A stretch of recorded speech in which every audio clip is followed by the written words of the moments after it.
Hey hi guys, இன்னைக்கு உங்களுக்காக ஒரு தரமான கிரைம் த்ரில்லர் படத்தை தான் எடுத்துட்டு வந்திருக்கேன். இந்த படத்தை பொறுத்த வரைக்கும் யாரா இந்த படத்தோட வில்லன் அப்படிங்கிறது இந்த படத்தோட ஹீரோவால மட்டும் இல்ல நம்மளாலேயே கண்டுபிடிக்க முடியாது. அப்படி ஒரு பயங்கரமான ட்விஸ்ட் அண்ட் டர்ன்ஸோட இருக்கிற ஒரு படத்தை தான் இன்னைக்கு நாம பார்க்க போறோம். இந்த படத்தோட ஒன்லைனர் பார்ப்போமா? மேரிலாண்ட்ல இருக்கிற ஒரு சின்ன சிட்டில நம்ம படத்தோட ஹீரோ ஒரு ஆத்தரா இருப்பாரு. அவரு தான் கைப்பட நிறைய ஸ்டோரிஸ அவர் எழுதி பப்ளிஷும் பண்ணிட்டு இருந்தாரு. அவரோட லைஃப் ஒரு மாதிரி நல்லா போயிட்டு இருக்கும் போது இப்ப இங்க என்ன ஆகுதுன்னா, அந்த சிட்டில ஒரு அடையாளம் இல்லாத கொலைகாரன் மர்மமான முறையில நிறைய பேரை கொலை பண்ணிட்டு வரான். அவன் எதுக்காக கொலை பண்றான், அவனுக்கு அப்படி என்னதான் வேணும் அப்படிங்கிறது யாருக்குமே தெரியாது. இந்த மாதிரி அவன் கொலைகளை பண்ணிட்டு இருக்கும் போது இத பத்தி எதையுமே கவனிக்காத நம்ம ஹீரோ எப்ப அவரோட காதலி மேல அவன் கைய வச்சானோ அப்பதான் இந்த கதையே விறுவிறுப்பாக ஆரம்பிச்சது. அவரோட காதலிக்கு என்னாச்சு, அவரோட காதலியை கண்டுபிடிச்சாங்களா, இதுக்கு நடுவுல தொடர்ந்து நடக்கிற மர்மமான கொலைகள், இதை எல்லாத்தையுமே பண்றது யாரு அப்படிங்கறத நம்ம ஹீரோ மட்டும் இல்லாம நம்மளையும் மண்டையை போட்டு பிச்சுக்கிற அளவுக்கு சொன்ன கதை தான்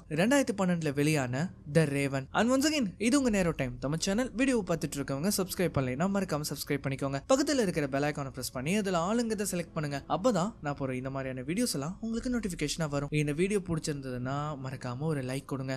ஏன்னா நீங்க கொடுக்குற அந்த லைக் எனக்கு பயங்கர மோட்டிவேஷனா இருக்கும். அது மட்டும் இல்லாம ப்ரீவியஸா போட்ட எல்லா வீடியோஸையும் செக் பண்ணி பாருங்க. அந்த வீடியோஸ் எல்லாம் பிடிச்சிருந்ததுன்னா மறக்காம உங்க ஃப்ரெண்ட்ஸ் அண்ட் ஃபேமிலிக்கு ஷேர் பண்ணுங்க. அண்ட் ஒன்ஸ் அகைன் எல்லாருக்கும் ஹாப்பி நியூ இயர், இனிய புத்தாண்டு நல்வாழ்த்துக்கள். படத்தோட ஆரம்பம் அக்டோபர் 7, 1849 நடக்கிற மாதிரி காட்டுறாங்க. அது ஒரு அருமையான மாலை பொழுது. பால்டிமோர்ல இருக்கிற ஒரு பார்க் பெஞ்ச்ல வானத்தை நோக்கி ஒரு மனுஷன் பார்த்துட்டு இருப்பாரு. அவரு வேற யாரும் இல்ல, அவரு தான் நம்ம படத்தோட ஹீரோ எட்கர் ஆலன் போ. அவரு வானத்தை பார்த்து இது வரைக்கும் தான் வாழ்நாள் நடந்த எல்லா விஷயத்தையும் அவர் நினைச்சு பாக்குறாரு. என்னன்னா அன்னைக்கு ஒரு நாள் ராத்திரி வேலையில ஒரு பொண்ணோட பயங்கரமான கதறல் சத்தம் வந்து கேக்குது. இந்த சமயத்துல தான் அங்க இருக்கிற எல்லா போலீஸ் ஆபீசர்ஸும் அந்த இடத்துக்கு ஒண்ணு கூடுறாங்க. இவங்க எல்லாரும் எங்க போறாங்கன்னா ஒரு குவார்டர்ஸ்க்கு தான் போறாங்க. அங்க இவங்க பயங்கர வேகமா போகும்போதே நமக்கு தெரியுது இங்க ஏதோ ஒரு சம்பவம் நடக்க போகுதுன்னு. அந்த மாதிரி அந்த குவார்டர்ஸ்குள்ள ஏற ஏற அந்த பெண்மணியோட அழுகுரல் வந்து பயங்கரமா கேட்கும். இவங்க அந்த டோர் கிட்ட வரும்போது அந்த பெண்ணோட குரல் கேட்காம போயிரும். இவங்களும் என்ன பண்றாங்கன்னா கதவு திறக்க முடியாதனால அதை உடைச்சு உள்ள போய் பார்க்கும்போது அங்க யாருமே இல்ல. ஆனா அதுக்கு மாறா அங்க ஒரு பொண்ணோட சடலம் மட்டும் இருக்கும். அந்த கொலைகாரன் அப்படி இங்க கொலை பண்ணிருந்தானா கண்டிப்பா இங்க இருந்து தப்பிச்சு போக முடியாது. ஏன்னா இவங்க வரும்போதே இந்த டோர் வந்து லாக் ஆயிருக்கு. அப்பதான் கபோர்ட் குள்ள இருப்பான் அப்படின்னு நினைச்சு கபோர்டு திறந்து பார்த்தா அங்கேயும் அவனை காணோம். இதை எல்லாத்தையும் யோசிச்சு பார்த்துட்டு அந்த விண்டோ வழியா அவன் தப்பிச்சிருப்பான் அப்படின்னு அவங்க பார்க்கும்போது அந்த விண்டோவுமே சாதாரணமா லாக் ஆகுறது மட்டும் இல்லாம அது மொத்தமா சீல் ஆகப்பட்டிருக்கு. அப்ப அவன் எப்படிதானா தப்பிச்சு போயிருப்பான் அப்படின்னு இவங்க எல்லாம் யோசிச்சுட்டு இருக்கும் போது அப்பதான் அந்த சிம்லில இருந்து மண் துகள்கள் கீழே விழுகிறது அவங்க கவனிக்கிறாங்க. இத பார்த்த உடனே எல்லாருமே கன்னை வச்சுட்டு அவனை ஷூட் பண்றதுக்கு ரெடியா இருக்கும்போது இப்ப என்ன ஆகுதுன்னா அந்த சிம்னில இருந்து ஒரு கை மட்டும் தொங்கும். அது மட்டும் இல்லாம அது ஆக்சுவலி ஒரு பொண்ணோட கை. அவ கையில இருந்து பயங்கரமா ரத்தமும் கசியுது. இத பார்த்த உடனே அங்க இருக்கிறவங்க எல்லாருக்குமே தூக்கி வாரி போட்டுரும். இந்த ரூம்ல மொத்தம் 2 பொண்ணுங்க இறந்திருக்காங்க, அதுவும் மர்மமான முறையில. இப்ப அப்படியே கட் பண்ணா நம்ம படத்தோட ஹீரோ வந்து காட்டுறாங்க. நான் முன்னாடியே சொல்லியிருக்கேன் இல்லையா, அவர் பேர் வந்து போ. அது மட்டும் இல்லாம அவர் ஒரு பயங்கரமான ஆர்த்தருமே கூட. நிறைய ஸ்டோரிஸ அவர் கைப்பட எழுதி அதை பப்ளிஷும் பண்ணிருக்காரு. அதே சமயம் அவர் ஒரு பயங்கரமான குடிகாரரும் கூட. மனுஷன் தான் வாழ்நாள குடிக்காத நாளே இல்ல, எப்ப பார்த்தாலும் அவர் குடிச்சுக்கிட்டே தான் இருப்பாரு. இப்ப இவர் நேரா எங்க போறாருன்னு பார்த்தா ஒரு பாருக்கு தான் போறாரு. அந்த மாதிரி அவர் உள்ள போன உடனே இதுக்கு முன்னாடி இங்க வந்து சரக்கு அடிச்சிருப்பாரு இல்லையா, அதுக்கெல்லாம் அவர் காசை கொடுத்துருக்க மாட்டாரு. அதனால அவர் அல்லேக்கா தூக்கி அந்த பாரை விட்டே அவங்க துரத்தி விட்டுறாங்க. இப்ப அப்படியே அங்கிருந்து நேரா அந்த குவார்டர்ஸ காட்டுறாங்க. அந்த சிம்னில ஒரு பொண்ணு இறந்திருப்பா இல்லையா, அந்த பொண்ணு ஒரு அழகான சின்ன பொண்ணு. எவ்வளவு பெரிய மிருகமா இருந்தா இந்த மாதிரி பண்ணிருப்பான். அதனால இந்த கேஸ டீல் பண்றதுக்காக டிடெக்டிவ் ஃபீல்ட்ஸ் அப்படின்னு சொல்லப்படுறவரு அந்த இடத்துக்கு வராரு. ஆக்சுவலி அவரு இந்த படத்தோட ஒரு செகண்ட் ஹீரோ மாதிரி. தலைவன் வந்து ஒரு டிடெக்டிவ் ஆச்சே, அதனால எந்தெந்த ஆங்கிள் எல்லாம் இருந்து யோசிக்க முடியுமோ அந்தந்த ஆங்கிள் எல்லாம் இருந்து யோசிக்கிறாரு. லிட்டரலி அந்த கொலைகாரன் அந்த குழந்தையோட கழுத்தை புடிச்சுதான் கொண்டிருக்காங்கிறது அவர் கண்டுபிடிக்கிறாரு. அதுவும் ஜஸ்ட் அங்க இருக்கிற அந்த மார்க்ஸ வச்சு கொலை செஞ்சவன் ஒரு பெரிய மனுஷன் தான் அப்படிங்கறதையும் அவர் வந்து உறுதி செய்யறாரு. கேப்டன், நீங்க வந்து என்ன சொன்னீங்க, இந்த டோர் வந்து வெளியில இருந்து யாரோ லாக் பண்ணிருக்காங்கன்னு சொன்னீங்க. அதே சமயம் அந்த விண்டோவும் நல்லா டைட்டா சீல் ஆகப்பட்டிருக்கு அப்படிங்கறத நீங்க சொன்னீங்க. அப்படி இருக்கிற பட்சத்துல எப்படி ஒரு பெரிய மனுஷனால 2 கொலைகளையும் பண்ணி நீங்க கரெக்டா வர்றது தெரிஞ்ச உடனே கண்ணிமிக்கிற நேரத்துல அவங்க இங்க இருந்து தப்பிக்க முடிஞ்சது? இந்த மாதிரி நம்ம ஹீரோ பேசிக்கிட்டே அந்த விண்டோவை போய் செக் பண்ணும்போது அந்த இடத்துல டைனியா ஒரு பட்டன் மாதிரி ஒரு விஷயம் இருக்கும். அதை பிரஸ் பண்ணதும் அந்த விண்டோ வந்து ஓபன் ஆயிரும். லிட்டரலி அங்க இருக்கிற யாருக்குமே ஒண்ணுமே புரியல. அதாவது ஒரு ஸ்ப்ரிங்கால இந்த விண்டோ ட்ரிகர் ஆகப்பட்டு ஓபன் ஆகுது. கேப்டன் சொல்றாரு, நான் கிட்டத்தட்ட 10 வாட்டிக்கு மேல அந்த விண்டோவை செக் பண்ணிட்டேன். ஆனா அங்க ஸ்ப்ரிங் இருந்ததா என்னால கண்டுபிடிக்கவே முடியல. இல்ல கேப்டன், உங்க மேல எந்த தப்பும் இல்ல. ஏன் என்னாலே இதை வந்து முதல்ல கண்டுபிடிச்சிருக்க முடியாது. ஆனா இது வேற ஏதோ ஒண்ணுன்னு நான் நினைக்கிறேன். நீங்க அப்படி என்ன நினைக்கிறீங்க? அப்பதான் நம்ம ஹீரோ சொல்றாரு, இந்த கிரைம் நான் ஆல்ரெடி எங்கேயோ பார்த்த மாதிரி தான் இருக்கு அப்படின்னு அவர் சொல்றாரு. இப்ப அதுக்கப்புறமா அடுத்த நாள் காலையில ஒரு குதிரை வண்டி வந்து வேகமா அந்த ஊரை விட்டு கிளம்பிட்டு இருக்கும் போது அந்த இடத்துக்கு வந்து நம்ம ஹீரோ அந்த குதிரை வண்டியை வந்து வழிமறிச்சு அந்த வண்டிக்குள்ள ஏறி உட்காந்துக்கிறாரு. ஆக்சுவலி அந்த வண்டிக்குள்ள யாரு இருக்காங்கன்னு பார்த்தா நம்ம படத்தோட ஹீரோயின் எமிலி, அதுக்கப்புறம் அவங்க அப்பா ஹாமில்டன். நம்ம ஹீரோயினுக்கு ஹீரோவை ரொம்ப பிடிக்கும். ஆனா அவங்க அப்பாக்கு இவரை பார்த்தாலே ஆகாது. அதாவது நம்ம ஹீரோ எதுக்காக இப்ப இங்க வந்து உட்கார்ந்துருக்காருன்னா, இவங்க அப்பா ஒரு பால் செரிமோனியை நடத்த போறாரு. அதுக்காக எல்லாருமே வருவாங்க. ஆனா நம்ம ஹீரோவை மட்டும் கூப்பிட்டு இருக்க மாட்டாங்க. அதனால நானும் அங்க வருவேன் அப்படின்னு சொல்லும்போது அவரு கண்ணை நீட்டி, மரியாதை இப்ப இங்க இருந்து போறியா இல்ல இந்த இடத்துல நீ சமாதி ஆகிறியா அப்படின்னு அவர் கேட்பாரு. இத பார்த்த உடனே நம்ம ஹீரோ எமிலிக்கு ஒரு முத்தம் கொடுத்துட்டு அந்த இடத்த விட்டு எஸ்கேப் ஆகுறாரு. இப்ப அப்படியே கட் பண்ணா ஒரு பால் அடைஞ்ச இடத்த காட்டுறாங்க. அங்க ஒரு நபர் கைகள் கால்கள்னு ரெண்டுமே கட்டப்பட்ட நிலைமையில ஒரு பெஞ்ச்ல வந்து படுத்து கிடப்பாரு. அவருக்கு பக்கத்துல வந்து பாத்தீங்கன்னா ஏகப்பட்ட ஆயுதங்கள் இருக்கும். எல்லாமே ஒரு மனுஷனை எந்த அளவுக்கு டார்ச்சர் பண்ணி கொள்ள முடியுமோ அதுக்காக தேவைப்பட்ட எல்லா பொருட்களும் அங்க இருக்கும். அது மட்டும் இல்லாம இதை எல்லாத்தையுமே பண்ற மர்ம நபர் அங்கதான் இருக்கான். இப்ப அதே சமயம் இங்க நம்ம ஹீரோ வந்து ஒரு இடத்துக்கு வர்றாரு இல்லையா, அந்த இடம் வந்து பால்டிமோர்ல இருக்கிற ஒரு ஃபேமஸான நியூஸ் பேப்பர் பிரஸ். அந்த கம்பெனியோட பேரு வந்து பால்டிமோர் பேட்ரியாட். அந்த இடத்துல ஐவன் ஒருத்தர் இருப்பான். அவன் வந்த உடனே நம்ம ஹீரோக்கு ஒரு சரக்கு எடுத்து கொடுக்கும்போது நம்ம ஹீரோ என்ன திடீர்னு இதை எடுத்து கொடுக்குற, ஆக்சுவலி உங்களுக்கு இதுக்கு மேல தேவைப்படலாம். ஏன்னா இன்னைக்கு ஊர்ல ஒரு பயங்கரமான விஷயம் நடந்திருக்கு. 2 பேரை கொலை பண்ணிருக்காங்க. சரி என்னமோ இருக்கட்டும், அது எதுக்காக என்கிட்ட நீ வந்து சொல்ற? என்னோட ஸ்டோரியை பிரிண்ட் பண்ண கொடுத்தனே அது எப்படி வந்துச்சு? ஆக்சுவலி இங்க பாருங்க மிஸ்டர் போ, நான் ஓனர் கிட்ட எவ்வளவு சொன்னேன். ஆனா அவர் தான் அதுல கை வச்சு நியூஸ் பேப்பர்ல உங்களுக்கு இடம் இல்லைன்னு சொல்லி அந்த ஸ்டோரியை போட வேணாம்னு சொல்லிட்டாரு. இத கேட்ட உடனே நம்ம ஹீரோ செம்ம காண்டாகிறாரு. அந்த நியூஸ் பேப்பர்ல பார்த்தா அவரோட ஸ்டோரியே இருக்காது. உடனே அதை தூக்கிட்டு போய் அந்த பிரஸோட ஓனர் கிட்ட, உனக்கு எவ்வளவு தைரியம் இருந்தா என்னோட ஸ்டோரிய நியூஸ் பேப்பர்ல போட இடம் இல்லைன்னு சொல்லி ஒதுக்கி இருப்ப. அவர் பேரு வந்து மேடக்ஸ். ஆக்சுவலி நம்ம ஹீரோவோட கிரைம் த்ரில்லர் ஸ்டோரிஸ் எல்லாம் பயங்கரமா ஓடி இருக்கும். அவர் 1-2 ஃபீல் குட் ஸ்டோரிஸ போட ஆரம்பிச்சதுல இருந்து அதுல மக்கள் யாரும் இன்ட்ரெஸ்டே காட்டுறது இல்லங்கிறத இவர் தெரிஞ்சிருப்பாரு. அதனாலதான் இன்னைக்கு அவர் கொடுத்த ஸ்டோரியையும் அவரு பிரிண்ட் பண்ணாம விட்டுருப்பாரு. எங்க பாரு எட்கர், தயவு செஞ்சு நிறைய கிரைம் த்ரில்லரா போடு, நிறைய கொலைகள் நடக்கிற ஸ்டோரிஸா ஆட் பண்ணு. ஏன்னா மக்கள் அதை தான் விரும்புறாங்க. அதை விட்டுட்டு எதுக்காக இந்த காதல் கத்திரிக்கான இதெல்லாம் போட்டுட்டு இருக்க? அதனால ஒரு நல்ல பயங்கரமான கதை எழுதி என்கிட்ட கொண்டு வந்து கூட நான் அதை பப்ளிஷ் பண்றேன் அப்படிங்கறத சொல்லி அவர் வந்து அனுப்பி வைப்பாரு. இப்ப அதே சமயம் இங்க அந்த மர்ம கொலைகாரன் கிட்ட மாட்டிட்டு இருக்கிற அந்த நபரை காட்டுறாங்க. அவன் பயங்கரமா கத்துறான், என்ன விட்டுரு, எனக்கு குழந்தை குட்டி எல்லாம் இருக்கு, தயவு செஞ்சு என்ன விட்டுரு அப்படின்னு கெஞ்சும் போது அவன் என்ன பண்றான்னா அந்த பில்டிங்க்கு மேல போய் அங்க இருக்கிற ஒரு லிவரை புடிச்சு இழுக்கிறான். அந்த மாதிரி அந்த லிவரை இழுத்ததும் இப்ப என்ன ஆகுதுன்னா அந்த கியர்ஸ் எல்லாம் மேனுவலா ஒர்க் ஆக ஆரம்பிச்சு ஒரு பெரிய பெண்டுலம் மாதிரி இருக்கிற கூர்மையான கத்தி அந்த இடத்துல கடிகார முள்ளு மாதிரி ஆடிட்டு இருக்கும். ஒவ்வொரு தடவை அதை ஆடிட்டு ரிட்டர்ன் வரும்போது அந்த பெண்டுலம் மெதுவா கீழே இறங்குது. சோ அதனால என்ன ஆகும், அந்த கத்தி அவனோட வயித்தை மெதுவா கிளிக்க ஆரம்பிக்கும். இவ்வளவு நேரம் கொஞ்சம் ஹைட்ல இருந்து அது இப்ப என்ன ஆகுதுன்னா மொத்தமா கீழே இறங்கிரும். அவ்வளவுதான், அந்த ஆளு அந்த இடத்துலயே ரொம்ப கொடூரமா இறந்து போறான். இது வரைக்கும் இப்படி ஒரு இறப்பு யாருக்குமே நடந்திருக்காது. இப்ப அப்படியே கட் பண்ணா எங்க நம்ம ஹீரோவை காட்டுவாங்க. நம்ம ஹீரோ என்ன பண்ணிட்டு இருக்காருன்னு பார்த்தா ஒரு ஹியூமன் ஹார்ட்டை எடுத்து அதை வந்து ரிசர்ச் பண்ணிட்டு இருக்காரு. ஆக்சுவலி அவருக்கு இதுல எல்லாம் கூட இன்ட்ரெஸ்ட் இருக்கு. அவருக்கு வந்து ஒரு பெட்டா ரக்கூனுமே இருக்கும். அதை புடிச்சு கொஞ்ச நேரம் டார்ச்சர் பண்ணிட்டு இருக்கும் போது அவங்க டோர் கதவை யாரோ தட்டுற மாதிரி இருக்கு. யாருன்னு பார்த்தா அது நம்ம ஹீரோயின். ஆக்சுவலி அவங்க எதுக்கு இந்த ராத்திரி நேரத்துல இங்க வந்திருக்காங்கன்னா, நம்ம ஹீரோ காலையில இவங்களை பார்க்கும்போது இவங்க கிட்ட ஒரு லெட்டரையுமே கொடுத்துட்டு போயிருப்பாரு. அந்த லெட்டர்ல இவங்களை வர்ணிச்சு ஒரு கவிதையுமே எழுதியிருப்பாரு. அந்த கவிதை அவ்வளவு அருமையா இருந்திருக்கும். அதுல மயங்கி போய் நம்ம ஹீரோவை பாக்குறதுக்காக அவங்க வந்திருப்பாங்க. அண்ட் இது ஒரு காரணமா இருந்தாலும் நம்ம ஹீரோயின் இங்க வந்ததுக்கு இன்னொரு காரணமும் இருக்கு.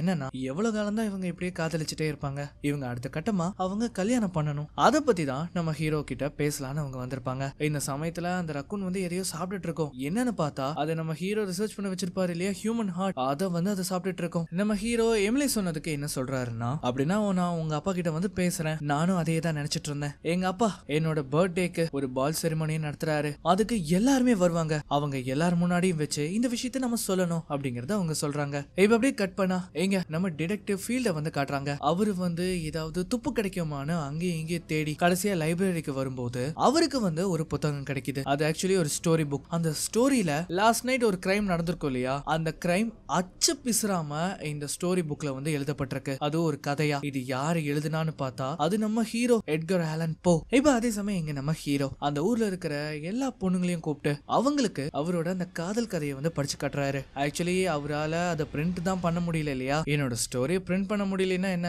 அதான் என்கிட்ட வாய் இருக்கே, என்னோட வாயால என்னோட கதையை எல்லாருக்குமே நான் சொல்லுவேன் அப்படின்னு சொல்லி அங்க இருக்கிறவங்க எல்லாரையுமே கூப்பிட்டு அந்த கதையை வந்து அவர் சொல்றாரு. இப்படி வந்து அவர் கதைகளை சொல்லிட்டு இருக்கும் போது அந்த இடத்துக்கு டிபார்ட்மெண்ட்ல இருக்கிறவங்க எல்லாருமே வராங்க. வேற எதுக்கு நம்ம ஹீரோவை கூட்டிட்டு போறதுக்காக தான். அந்த மாதிரி அவரை கூட்டிட்டு போய் நேரா நம்ம டிடெக்டிவ் ஃபீல்ட்ஸ் கிட்ட விடுறாங்க. அவர் என்ன பண்றாருன்னா தலைமுடியை வச்சு அவரு ஏதோ ஒரு ரிசர்ச் பண்ணிட்டு இருப்பாரு. அதாவது அந்த தலைமுடி மேக்னெட்டுக்கு அட்ராக்ட் ஆகும். அதை பத்தி மிஸ்டர் போ கிட்ட வந்து கேக்குறாரு. ஆல்ரெடி நம்ம ஹீரோ பயங்கர குழப்பத்துல இருக்காரு. அதாவது எதுக்காக தான் இங்க வந்திருக்கோனே அவருக்கு தெரியாது. நான் வந்து அரெஸ்ட் பண்ணப்பட்டிருக்கேனா அப்படின்னு கேட்கும்போது ஏனோ இல்ல மிஸ்டர் போ, தயவு செஞ்சு வந்து உட்காருங்க. அப்புறம் எதுக்காக என்ன இங்க கூட்டிட்டு வந்தீங்க? ஆக்சுவலி நான் உங்களோட புக்கை வந்து படிச்சேன். எனக்கு புரியுது, என்னோட புக்கை நீங்க படிச்சிருப்பீங்க. அதை பார்த்து மெய்சில இருந்து என்ன நீங்க இங்க கூட்டிருப்பீங்க இல்லையா? அதுக்கு நீங்க என்ன அங்க வந்து பாத்திருந்தாலே போதுமே. மிஸ்டர் போ, நீங்க தப்பா புரிஞ்சுக்கிட்டீங்க. உங்களோட கதைகளை படிச்சு நான் மெய்சில இருந்தெல்லாம் போகல. உங்களுக்கு ஞாபகம் இருக்கா, முந்தா நேத்து ராத்திரி ஒரு பொண்ணும் அவங்க அம்மாவும் கோட்ரஸ்ல இறந்து கிடந்தது. அவங்களை கொலை பண்ண அந்த மர்ம கொலையாளி பூட்டி வைக்கப்பட்ட ஒரு ரூம்ல இருந்து எப்படி தப்பிச்சிருக்க முடியும்? அந்த ரூம்ல ஒரு ஜன்னல் இருந்திருக்கு.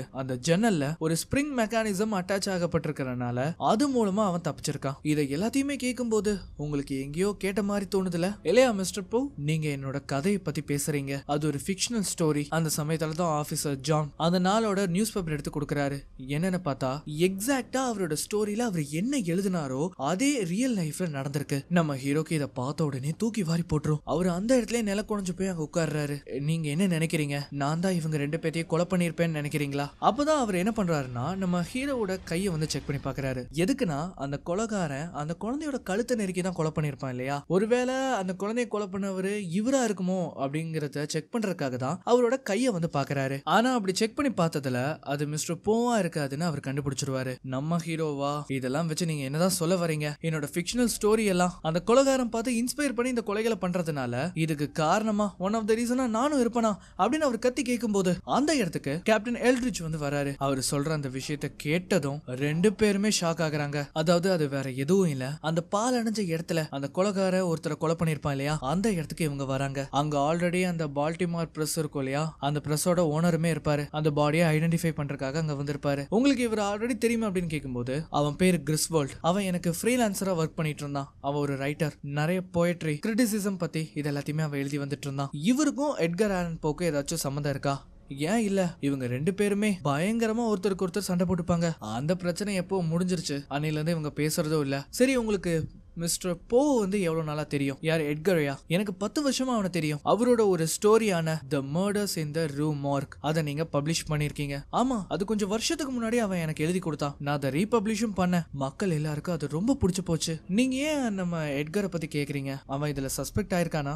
என்ன பொறுத்த வரைக்கும் இங்க இருக்கவங்க எல்லாரும் மேலேயும் நான் சந்தேகப்படுவேன் மிஸ்டர் மேடக்ஸ். அப்போ அவர் வந்து ஃபீல்ட்ல தனியா கூட்டிட்டு போய் என்ன சொல்றாருன்னா, இங்க பாருங்க டிடெக்டிவ், எட்கரை பத்தி சொல்லணும்னா அவன் உண்மையிலேயே நல்லவன். என்ன கொஞ்சம் குடிச்சானா தலைக்கேறி பைத்தியக்காரத்தனமா எல்லாத்தையும் பண்ணுவான். ஆனா கொலை செய்யற அளவுக்கு அவன் எப்பவும் முயற்சி பண்ணதே கிடையாது. அப்படி அவன் கொலை செய்யறானா அது ஒரு பாட்டில் பிராண்டியா தான் இருக்கும். அதனால என்ன பொறுத்த வரைக்கும் அவன் வந்து இதுக்கு காரணமா இருக்க மாட்டான் அப்படின்னு அவர் சொல்லிட்டு அங்கிருந்து போறாரு. சோ அதுக்கப்புறமா நம்ம ஹீரோவை சம்பவம் நடந்த அந்த இடத்துக்கு கூட்டிட்டு வராங்க. ஆக்சுவலி நம்ம ஹீரோவால அதை நம்பவே முடியல. ஏன்னா அந்த கவுண்டர் மெக்கானிசம் அது அவர் ஸ்டோரியில எழுதின எக்ஸாக்ட் ரெப்ளிகா மாதிரி தான் இருக்கு. அந்த இறந்து போனவரோட பாடி 2 துண்டா போனனால மேல் பாகம் தனியா கீழ் பாகம் தனியான்னு பிரிஞ்சிருக்கும். அதை ரெண்டையும் தனித்தனியா எடுத்து வச்சிருப்பாங்க. இவர் உங்களுக்கு முன்னாடியே தெரியுமா அப்படின்னு கேட்கும்போது ஆமா தெரியும், அவன் பேரு கிறிஸ்வால்ட். நாங்க ரெண்டு பேருமே வார்த்தைகளால சண்டை போட்டுப்போம். ஒவ்வொரு தடவை நான் ஸ்டோரி எழுதும் போதும் அவனை வச்சு கலாய்க்கிற மாதிரி தான் ஸ்டோரி எழுதி நான் அதை பப்ளிஷ் பண்ணுவேன். அவன் போயிட்ரியில என்னோட பேரை போட்டு கலாய்க்கிற மாதிரியான போயம் எல்லாம் அவன் பப்ளிஷ் பண்ணுவான். இந்த மாதிரி தான் மாறி மாறி சண்டை போட்டுக்கிட்டோம். ஆனா இவனை இந்த நிலைமையில நான் பாப்பேன்னு எதிரே பார்க்கல. தி பிட் அண்ட் தி பெண்டுலம் அந்த ஸ்டோரியில வர மாதிரி தான் இந்த கொலையே நடந்திருக்கு. அதை நீங்க எப்ப பப்ளிஷ் பண்ணீங்க? என்னோட 42வது ஸ்டோரி. உங்களோட ஸ்டோரி கலெக்ஷன்ஸ்ல எவ்வளவுதான் இருக்கு? அதுவும் ஸ்பெசிபிக்கா இந்த மர்டரை சம்பந்தப்பட்டது. உண்மை சொல்லணும்னா என்னோட முக்காவாசி அது சம்பந்தப்பட்டதுதான் இருக்கு. அதனாலதான் நான் பயப்படுறேன். மிஸ்டர் போ, உங்களுக்கு புரியுதா? அந்த மர்ம கொலையாளி உங்களோட ஸ்டோரிஸை இன்ஸ்பயர் பண்ணி அது மூலமா அவன் கொலைகளை செஞ்சுட்டு இருக்கான். அதுல ஒரு லாஜிக் இருக்கு. இல்ல டிடெக்டிவ் ஃபீல்ட், நீங்க தப்பா புரிஞ்சுக்கிட்டீங்க. அவன் இந்த கொலைகளை வேணும்னு செய்யல. அப்பனா என்ன சொல்றீங்க? அது ஒரு மென்டல் டிசீஸா இருக்கலாம். இல்ல அதனால அவன் ஈர்க்கப்பட்டிருக்கலாம். ஏன் இதான் ஒரு பேஷனா கூட செய்யலாம். இந்த சமயத்துல தான் அந்த இடத்துல ஒரு மாஸ்க்குமே இவங்க கண்டுபிடிச்சிருப்பாங்க. இதை பார்த்தா உங்களுக்கு ஏதாவது ஞாபகம் வருதா அப்படின்னு கேட்கும்போது இது நான் கிரியேட் கிரியேட் பண்ண ஒரு கேரக்டருக்கு டிசைன் பண்ண மாஸ்க். இது நான் என்னோட ஸ்டோரியில இன்க்ளூட் பண்ணேன். ஆக்சுவலி இந்த மாஸ்க் எல்லாம் பால் செரிமோனில பயன்படுத்துவாங்க. அப்பதான் நம்ம ஹீரோ யோசிச்சு சொல்றாரு, நாளைக்கு Charles Hamilton night at the மியூசியம்ல ஒரு பால் செரிமோனியை நடத்த போறாரு. அதனால நம்ம டிடெக்டிவ் என்ன பண்றாருன்னா, நேரா சார்லஸ் ஹாமில்டனை சந்திச்சு இந்த ஸ்டோரியை அவருக்கு விளக்கி, நாளைக்கு நடக்க போற செரிமோனில எங்களையும் கலந்துக்க விட்டீங்கன்னா எங்களால அந்த கொலையாளிய சுலபமா பிடிக்க முடியும் அப்படிங்கறத அவர் சொல்றாரு. இங்க பாருங்க ஃபீல்ட், மிஸ்டர் போவோட பைத்தியக்காரத்தனமான ஸ்டோரிஸ் எல்லாம் நம்பி நாளைக்கு செரிமோனியை நீங்க கெடுத்துறாதீங்க. என்ன வேணா பண்ணுங்க, ஆனா அங்க வரவங்க யாருக்கு எந்த தொந்தரவும் இருக்கக்கூடாது அப்படின்னு அவர் என்ன பண்றாருன்னா இவங்களுக்கு பெர்மிஷனை கிராண்ட் பண்றாரு. இவர் அங்கிருந்து போகும்போது அப்பதான் சார்லஸ் அந்த ஸ்டோரியில வர பாஸ்பரோ அப்படிங்கிறவர் இறந்து போயிடுவாரு. அது யாரு அப்படின்னு கேட்கும்போது அந்த பாஸ்பரோ அப்படின்னு சொல்லப்படுறவரு அந்த செரிமோனியை நடத்துறவரு அப்படின்னு சொல்லிட்டு அவர் அங்கிருந்து போறாரு. அதுக்கப்புறமா இவங்க வெளியில வந்து பார்க்கும்போது அந்த இடத்துல நம்ம ஹீரோ இருப்பாரு. அவர் பார்த்த உடனே சார்லஸ் செம்ம காண்டாகி, இங்க பாருங்க மிஸ்டர் ஃபீல்ட், நாளைக்கு செரிமோனியில இந்த ஆளு மட்டும் வந்தானா நான் செம்ம காண்டாயிருவேன், இவன் மட்டும் அதுக்கு வரக்கூடாது, அதை தாண்டி நீங்க என்ன வேணா பண்ணிக்கலாம் அப்படின்னு சொல்லி மிரட்டி அனுப்பி விடுறாரு. ஆனா நம்ம ஹீரோ பத்தி தான் தெரியுமே, போறதுக்கு முன்னாடி எமிலி கிட்ட கண்டிப்பா நாளைக்கு வருவேன், நம்ம ப்ரப்போசலை எல்லார்கிட்டயும் சொல்லலாம் அப்படின்னு சொல்லிட்டு அவர் அங்கிருந்து கிளம்புறாரு. இப்ப அப்படியே கட் பண்ணா அடுத்த நாள் ராத்திரி அந்த பால் செரிமோனி நடைபெறுது. ஆக்சுவலி அந்த செரிமோனிக்கு எல்லாருமே மாஸ்க் போட்டுட்டு தான் வருவாங்க. இதுதான் அந்த செரிமோனியோட ஸ்பெஷாலிட்டியே. அந்த செரிமோனியில கலந்துக்கிறதுக்காக நிறைய பேர் வராங்க. எல்லாருமே அவங்க என்ன பண்றாங்கன்னா செக் பண்ணி தான் உள்ள அனுப்புறாங்க. சோ நம்ம டிடெக்டிவ் ஃபீல்டுமே என்ன சொல்றாருன்னா, இங்க பாருங்க அவன் எப்ப வேணா இங்க வரலாம், அதனால நம்ம எல்லாரும் செரிமோனியை என்ஜாய் பண்ணாம அலர்ட்டா இருக்கணும் அப்படிங்கறத அவர் சொல்றாரு. இப்ப சரியா மணி 11:30 ஆகுது. அதே சமயம் இங்க எமிலி எப்படா இந்த மிஸ்டர் போ வருவாரு அப்படின்னு காத்துட்டு இருக்காங்க. இந்த சமயத்துல அவங்க அப்பாவும் அந்த இடத்துக்கு வந்து, நீ எதுக்காக இவ்வளவு சோகமா இருக்க, எல்லாரும் வந்திருக்காங்க, தயவு செஞ்சு கொஞ்சம் சந்தோஷமா இருக்கிற மாதிரியாச்சும் காட்டிக்கோ அப்படின்னு சொல்லிட்டு அவர் அங்கிருந்து போவாரு. இதை எல்லாத்தையும் நம்ம ஹீரோ மேல இருந்து பாத்துட்டு இருக்காரு. உடனே அவரும் என்ன பண்றாருன்னா அவங்கள பாக்குறதுக்காக அவர் கீழே இறங்குறாரு. இந்த சமயத்துலதான் காடுகளுக்கு நடுவுல அந்த மர்ம நபர் குதிரை எடுத்துட்டு வேகமா இந்த செரிமனி நடக்கிற அந்த இடத்துக்கு வந்துட்டு இருக்கான். இந்த இடத்துல நம்ம டிடெக்டிவ காட்டும் போது சரியா மணி 11:45. அது மட்டும் இல்லாம நம்ம பசங்க எல்லாருமே ரொம்ப அலர்ட்டா இருக்காங்க. இந்த சமயத்துல நம்ம ஹீரோ கண்ணுக்கு அந்த ரெட் கலர் மாஸ்க் போட்ட ஒரு நபரை அவர் கண்டுபிடிக்கிறாரு. உடனே அவர் என்ன பண்றாருன்னா அவரை பிடிக்கிறதுக்காக வேக வேகமா போகும்போது அந்த நபர் மெதுவா அந்த இடத்தை விட்டு நகர மாதிரி தெரியுது. கண்ணை எடுத்துட்டு சுத்தி முத்தி பாக்குறாரு, அந்த நபரை காணோம். ஆனா அங்க தெளிவா பார்த்ததுக்கு அப்புறமா தான் தெரியுது அந்த நபர் இந்த செரிமனிக்காக வந்த ஒரு சாதாரண நபர் தான். அதனால அவரை எதுவும் பண்ண முடியாது. அண்ட் இந்த சமயத்துல அந்த மர்ம நபர் அவனுக்கும் மாஸ்க் போட்டது மட்டும் இல்லாம அந்த குதிரைக்கும் மாஸ்க் போட்டு கூட்டிட்டு வரான். இப்ப அதே சமயம் மிஸ்டர் சார்லஸ் இருக்காரு இல்லையா, அவரோட அசிஸ்டன்ட் கிட்ட அந்த போவை எங்கேயாவது பாத்தையா அப்படின்னு அவர் கேக்குறாரு. ஆக்சுவலி அவர் நம்ம ஹீரோ மேல செம்ம காண்ட்ல இருக்காரு. அவரு மட்டும் இங்க வந்தாருன்னா அவ்வளவுதான், அவர் தீந்தாரு. ஆனா நம்ம ஹீரோ பத்தி தான் தெரியுமே, அவரு இங்கதான் இருக்காரு. அவர் அந்த மாஸ்கையும் போட்டுட்டு நேரா எமிலி கிட்ட போய் என் கூட டான்ஸ் ஆட வர முடியுமா அப்படின்னு கேட்பாரு. இல்ல என்னால முடியாது, நான் இன்னொருத்தருக்காக வெயிட் பண்ணிட்டு இருக்கேன். ஆனா நம்ம ஹீரோ விடாம அந்த கையை நீட்டிட்டே இருக்கும்போது அப்பவே அவங்க கண்டுபிடிச்சிடுறாங்க இது மிஸ்டர் போ தான் அப்படின்னு. உடனே அவங்க ரெண்டு பேரும் சேர்ந்து என்ன பண்றாங்கன்னா எல்லாரு கூடயும் அவங்க டான்ஸ் ஆட ஆரம்பிக்கிறாங்க. இப்படி இவங்க டான்ஸ் ஆடிட்டு இருக்கிறத சார்லஸ் பாத்துருவாரு. அவர் நேரா இவங்களை நோக்கி வரும்போது இப்ப இந்த சமயத்துல என்ன ஆகுதுன்னா அந்த இடத்துக்கு அந்த மர்ம நபர் குதிரை எடுத்துட்டு உள்ளேயே வந்துருவான். லிட்டரலி இத யாருமே எதிர்பார்த்திருக்க மாட்டாங்க. இந்த மாதிரி அவன் குதிரை எடுத்துட்டு உள்ள வந்தனால எல்லாரும் பயந்து போய் அங்கேயும் இங்கேயும் ஓட ஆரம்பிச்சிருவாங்க. இதுல எமிலிய யாரோ தள்ளிக்கிட்டே போயிருவாங்க. இந்த கூட்டத்துல நம்ம ஹீரோவால அவளை கண்டுபிடிக்கவும் முடியாது. அவ கரெக்டா அந்த இடத்துக்கு வரும்போது சார்லஸ் என்ன பண்றாருன்னா கன் எடுத்து ஷூட் பண்ணிடுறாரு. அவன் முகமுடி கழட்டின உடனே அவன் சொல்ற முதல் விஷயம் என்னன்னா, அவன் சொன்னான் இந்த மாதிரி இந்த பார்ட்டிக்கு வர சொல்லி எனக்கு ஆர்டர் போட்டான். யாரு உனக்கு ஆர்டர் பண்ணது, நான் இங்க வந்ததே இதை கொடுக்கறதுக்காக தான் அப்படின்னு சொல்லி அந்த லெட்டர் கொடுக்கறான். அதுல என்ன போட்டிருக்குன்னா, எமிலிய நான் கடத்திட்டேன் அப்படின்னு அதுல போட்டிருக்கு. உடனே இந்த இடத்த சீல் பண்ணுங்க, அவன் எங்கேயும் தப்பிக்க கூடாது அப்படின்னு மிஸ்டர் ஃபீல்ட் சொல்லும் போது இப்ப கரெக்டா கடிகாரத்துல 12 மணி. அந்த நாள் முடிவுல அவன் எமிலிய கடத்திட்டான். ஆக்சுவலி இந்த ட்விஸ்ட இவங்க யாருமே எதிர்பார்த்திருக்க மாட்டாங்க. அந்த இடத்துக்கு அவன் வருவான் தான் போட்டிருப்பாங்க. ஆனா எமிலிய கடத்துவானா அங்க இருக்கவங்க யாருமே எதிர்பார்க்கல. சோ அவருக்கு கொடுக்கப்பட்ட அந்த லெட்டர் இருக்கும் இல்லையா, அதை மிஸ்டர் ஃபீல்ட்ஸ் படிச்சு பார்க்கும்போது அதுல நம்ம ஹீரோவையும் குறிப்பிட்டிருக்கான், எமிலியும் குறிப்பிட்டிருக்கான். எமிலிய கண்டுபிடிக்கிறதுக்கு நான் மேலும் அடுத்தடுத்த கொலைகளுக்கு நடுவுல உங்களுக்கு க்ளூஸ கொடுப்பேன் அப்படிங்கறத அவன் போட்டிருக்கான். அவளை கண்டுபிடிக்கிறதுக்கு ஒரே வழி, அவளை எப்படி கண்டுபிடிக்கிறதுன்னு நீங்க இமேஜினேட் பண்ணி ஆகணும். இதை எல்லாத்தையும் நீங்க பண்ணாம விட்டீங்கன்னா அவளோட மரணம் யாருக்குமே தெரியாம நடந்துரும் அப்படின்னு அதுல போட்டிருக்கோம். நம்ம ஹீரோ மனசளவுல ரொம்பவே பாதிக்கப்பட்டிருக்காரு. நேத்து ராத்திரி நீங்க எல்லாரும் அங்க இருந்தீங்கல்ல, நீங்க என்ன பண்ணிட்டு இருந்தீங்க, அவன் அங்க வருவான்னு தெரிஞ்சும் நீங்க எல்லாருமே அசால்ட்டா இருந்திருக்கீங்க, எப்படி உங்களால இருக்க முடிஞ்சது அப்படின்னு சொல்லி கத்தும் போது இங்க பாருங்க மிஸ்டர் போ, தயவு செஞ்சு அமைதியா இருங்க. அவனோட பிளானே உங்களை இந்த கேம்ல இன்வால்வ் பண்றதுதான். அவன் இந்த இடத்துல உங்களுக்காக தான் அந்த ட்ராப்பையும் செட் பண்ணியிருக்கான். இந்த மாதிரி இவர் சொல்லிட்டு இருக்கும்போது அந்த இடத்துக்கு சார்லஸ் வேற வந்துருவாரு. அவரும் வந்து மிஸ்டர் ஃபீல்ஸ கண்ணா பின்னான்னு கத்தும் போது நம்ம ஹீரோவை தவறுதலா பாத்துருவாரு. அவ்வளவுதான், அந்த இடத்திலேயே நம்ம ஹீரோவை போட்டு பொழந்துடுறாரு. நம்ம ஹீரோக்கு வாயில பயங்கரமா அடிபட்டு ரத்தம் வேற கசியும். அவனை அரெஸ்ட் பண்ணுங்க, எல்லா தப்பும் இவனோடதுதான். இத பார்த்த உடனே டிடெக்டிவ் ஃபீல்ஸ் செம்ம காண்டாகி, இங்க ஏகப்பட்ட தவறுகள் நடந்துட்டு இருக்கு, நான் என்ன சொல்றேங்கிறது உங்களுக்கு நல்லா புரியும்னு நினைக்கிறேன் மிஸ்டர் சார்லஸ். இதோ இங்க இருக்காரே மிஸ்டர் போ, இவர் தான் நமக்கான ஒரே ஆதாரம். இவரு தான் அந்த மர்ம நபருக்கும் உங்க பொண்ணுக்கும் உண்டான கனெக்ஷன். உங்களுக்கு அது புரியும்னு நான் நம்புறேன். இதை எல்லாத்தையும் கேட்டுட்டு மிஸ்டர் சார்லஸ் எதுவுமே பேசாம அந்த இடத்த விட்டு போயிருவாரு. இப்ப அப்படியே கட் பண்ணா இங்க நம்ம ஹீரோயினை வந்து காட்டுவாங்க. அவங்கள அந்த மர்ம நபர் ஏதோ ஒரு இடத்துல அடைச்சு வச்சிருக்கான். இவங்க இந்த மாதிரி மயக்கத்துல இருக்கும்போது மேல மண்ணை வாரி கொட்டும் போதுதான் நமக்கு தெரிய வருது அது ஒரு சவப்பெட்டி அப்படிங்கிறது. அந்த மண் துகள்கள் அந்த ஓட்ட வழியா நம்ம ஹீரோயின் மேல விழுகும் போது அவங்களுக்கு முடிப்பு வருது. அவங்க வந்து கதறாங்க, என்ன தயவு செஞ்சு வெளியில விடு, என்ன தயவு செஞ்சு வெளியில விடுன்னு பயங்கரமா அவங்க கிட்ட கெஞ்சி கேக்குறாங்க. இப்ப அப்படியே அங்க இருந்து நேரா ஒரு ஹாஸ்பிட்டல்ல இருக்கிற மார்ச்சுரியம் வந்து காட்டுறாங்க. அங்க ஒரு டாக்டர் தான் ஸ்டூடெண்ட்ஸ்க்கு போஸ்ட்மார்ட்டம் எப்படி பண்றது அப்படிங்கறத அவங்களுக்கு ஒரு கிளாஸ் மாதிரி எடுக்கிறதுக்காக ஒரு டெட் பாடிய சவப்பெட்டியோட வாங்கிட்டு வந்திருப்பாரு. இவங்க இந்த மாதிரி பேசிட்டு இருக்கும் போது இப்ப என்ன ஆகுதுன்னா அந்த சவப்பெட்டிக்குள்ள இருந்து யாரோ அதை தட்டுற மாதிரி சத்தம் கேக்குது. உடனே இவர் வந்து பதறி போய் என்ன பண்றாருன்னா அந்த பூட்டை அன்லாக் பண்ணி அந்த சவப்பெட்டியை திறந்து பார்க்கும்போது தான் தெரியுது உள்ள இருந்து ஒரு காகம் வரும். அந்த டெட் பாடி ரொம்ப சிதைக்கப்பட்ட நிலைமையில இருக்கும். அந்த டெட் பாடியை பார்த்த உடனே அங்க இருக்கிற ஒருத்தன் வாந்தியே எடுத்துருவான். அதுக்கப்புறமா நம்ம பசங்க அந்த இடத்துக்கு வருவாங்க. அவங்க வந்து செக் பண்ணி பார்த்ததுல அந்த பெண்மணியோட ட்ரெஸ்ஸை பார்த்து இவங்க என்ன நினைக்கிறாங்கன்னா இவ ஒரு ப்ராஸ்டியூட்டா இருப்பாங்க அப்படிங்கறத அவங்க நினைக்கிறாங்க. ஜான் என்ன சொல்றான்னா அந்த பெண்மணியோட கைகள்ல காயங்களே கிடையாது, இருப்பினும் அங்க வந்து ரத்தக்கரைகள் இருக்குதுன்னா கண்டிப்பா அது அவளோட தான் இருக்காதுங்கிறத அவன் சொல்றான். இதை எல்லாத்தையும் பார்த்துட்டு நம்ம மிஸ்டர் ஃபீல்ஸ் ஹீரோ கிட்ட இது உங்களோட ஒன் ஆஃப் த ஸ்டோரிஸா அப்படின்னு கேட்கும்போது அப்பதான் நம்ம ஹீரோ சொல்றாரு தி மிஸ்ட்ரி ஆஃப் மேரி ராகட். அதாவது அந்த ஸ்டோரியில அவர் என்ன குறிப்பிட்டிருப்பாருன்னா அவளுக்கு பின்னாடி ஒரு கயிறு கட்டி அவளை கடல்ல போட்டிருப்பாங்க, அவ தண்ணிக்குள்ள விழுந்து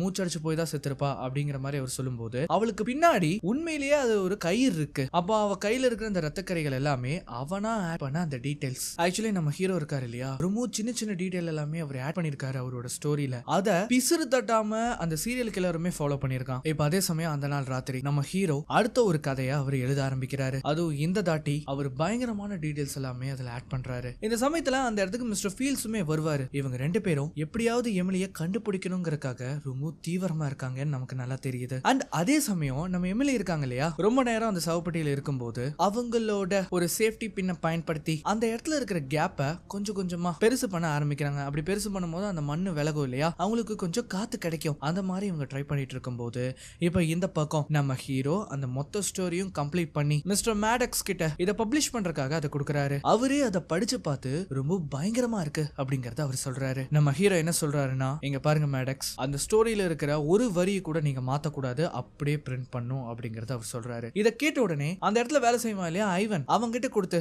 இதை பிரிண்ட் பண்ண சொல்றாரு. அதுக்கப்புறமா அந்த நாள் ராத்திரி நம்ம ஹீரோ அவரோட வீட்டுக்கு போய் தூங்கலான்னு ட்ரை பண்ணும்போது அவர் அப்படி இப்படின்னு புரண்டு படுத்து பாப்பாரு. ஆனா அவருக்கு தூக்கமே வராது. இந்த சமயத்துல யாரோ கதவு தட்டுறாங்க. யாருன்னு பார்த்தா அது நம்ம ஃபீல்ஸ். அவர் என்ன சொல்றாங்கன்னா இங்க பாருங்க மிஸ்டர் ப்ரோ, அந்த ரத்த கரைகள் அது எல்லாமே ஃபேக். அந்த பொண்ணு ஒரு ப்ராஸ்டியூட் கிடையாது, அவ ஒரு ஆக்ட்ரஸ். ஆக்சுவலி நம்ம ஹீரோ அந்த ஸ்டோரியில அந்த பொண்ணு ஸ்டேஜ்ல ஆடிட்டு இருக்கும் போது தான் அவளை கடத்திட்டு போய் கொலை பண்ணதா அவர் எழுதியிருப்பாரு. அதே மாதிரி அந்த இறந்து போன பொண்ணும் ஸ்டேஜ்ல டான்ஸ் ஆடுற ஒரு ஆக்ட்ரஸ். உடனே அவங்க ரெண்டு பேரும் என்ன பண்றாங்கன்னா வேகமா அந்த இடத்த விட்டு கிளம்புறாங்க. இவங்க ரெண்டு பேரும் எங்க போறாங்கன்னா இன்னைக்கு நடக்க இருக்கிற அந்த ஸ்டேஜ் பெர்ஃபார்மன்ஸ் அந்த இடத்துக்கு தான் போறாங்க. டிடெக்டிவ் ஃபீல்ஸ் நம்ம ஹீரோக்கு ஒரு கன்னையுமே கொடுக்கறாரு. அவர் அதை கொடுத்துட்டு என்ன சொல்றாருன்னா நாம கண்டிப்பா அவளை கண்டுபிடிக்கிறோம் அப்படிங்கறத அவர் சொல்றாரு. இந்த ஸ்டேஜ்ல அவங்க பெர்ஃபார்ம் பண்ணிட்டு இருக்கும்போது அந்த இடத்துக்கு நம்ம பசங்க எல்லாருமே வராங்க. அந்த ஷோவோட ஜெனரல் மேனேஜர், நீங்க எதுக்காக இப்ப வந்தீங்க, இங்க ஷோ நடந்துட்டு இருக்கு, இந்த மாதிரி என்கிட்ட வாரண்ட் இருக்கு, உங்களோட ஸ்டேஜ் ஹேண்ட்ஸ் எல்லாரையுமே இங்க கூப்பிடுங்க, நான் அவங்களை செக் பண்ணணும் அப்படிங்கறத அவர் சொல்றாரு. உங்களுக்கு எல்லாம் அறிவே இல்லையா, இப்ப ஷோ நடந்துட்டு இருக்கு, இங்க வந்தவங்களுக்கு எல்லாம் நான் என்ன பதில் சொல்லுவேன் அப்படின்னு அந்த ஜெனரல் மேனேஜர் தையன் தக்கான குதிக்கும் போது நம்ம கேப்டன் கண்ணை நீட்டி 10 செகண்ட் தான் ட்ரிகரை அழுத்தனா நீ செத்துருவ அப்படின்னு அவர் மிரட்டுவாரு. சோ அதுக்கப்புறமா அந்த பிளே பேக் ஒர்க்கர்ஸ் எல்லாம் கூப்பிட்டு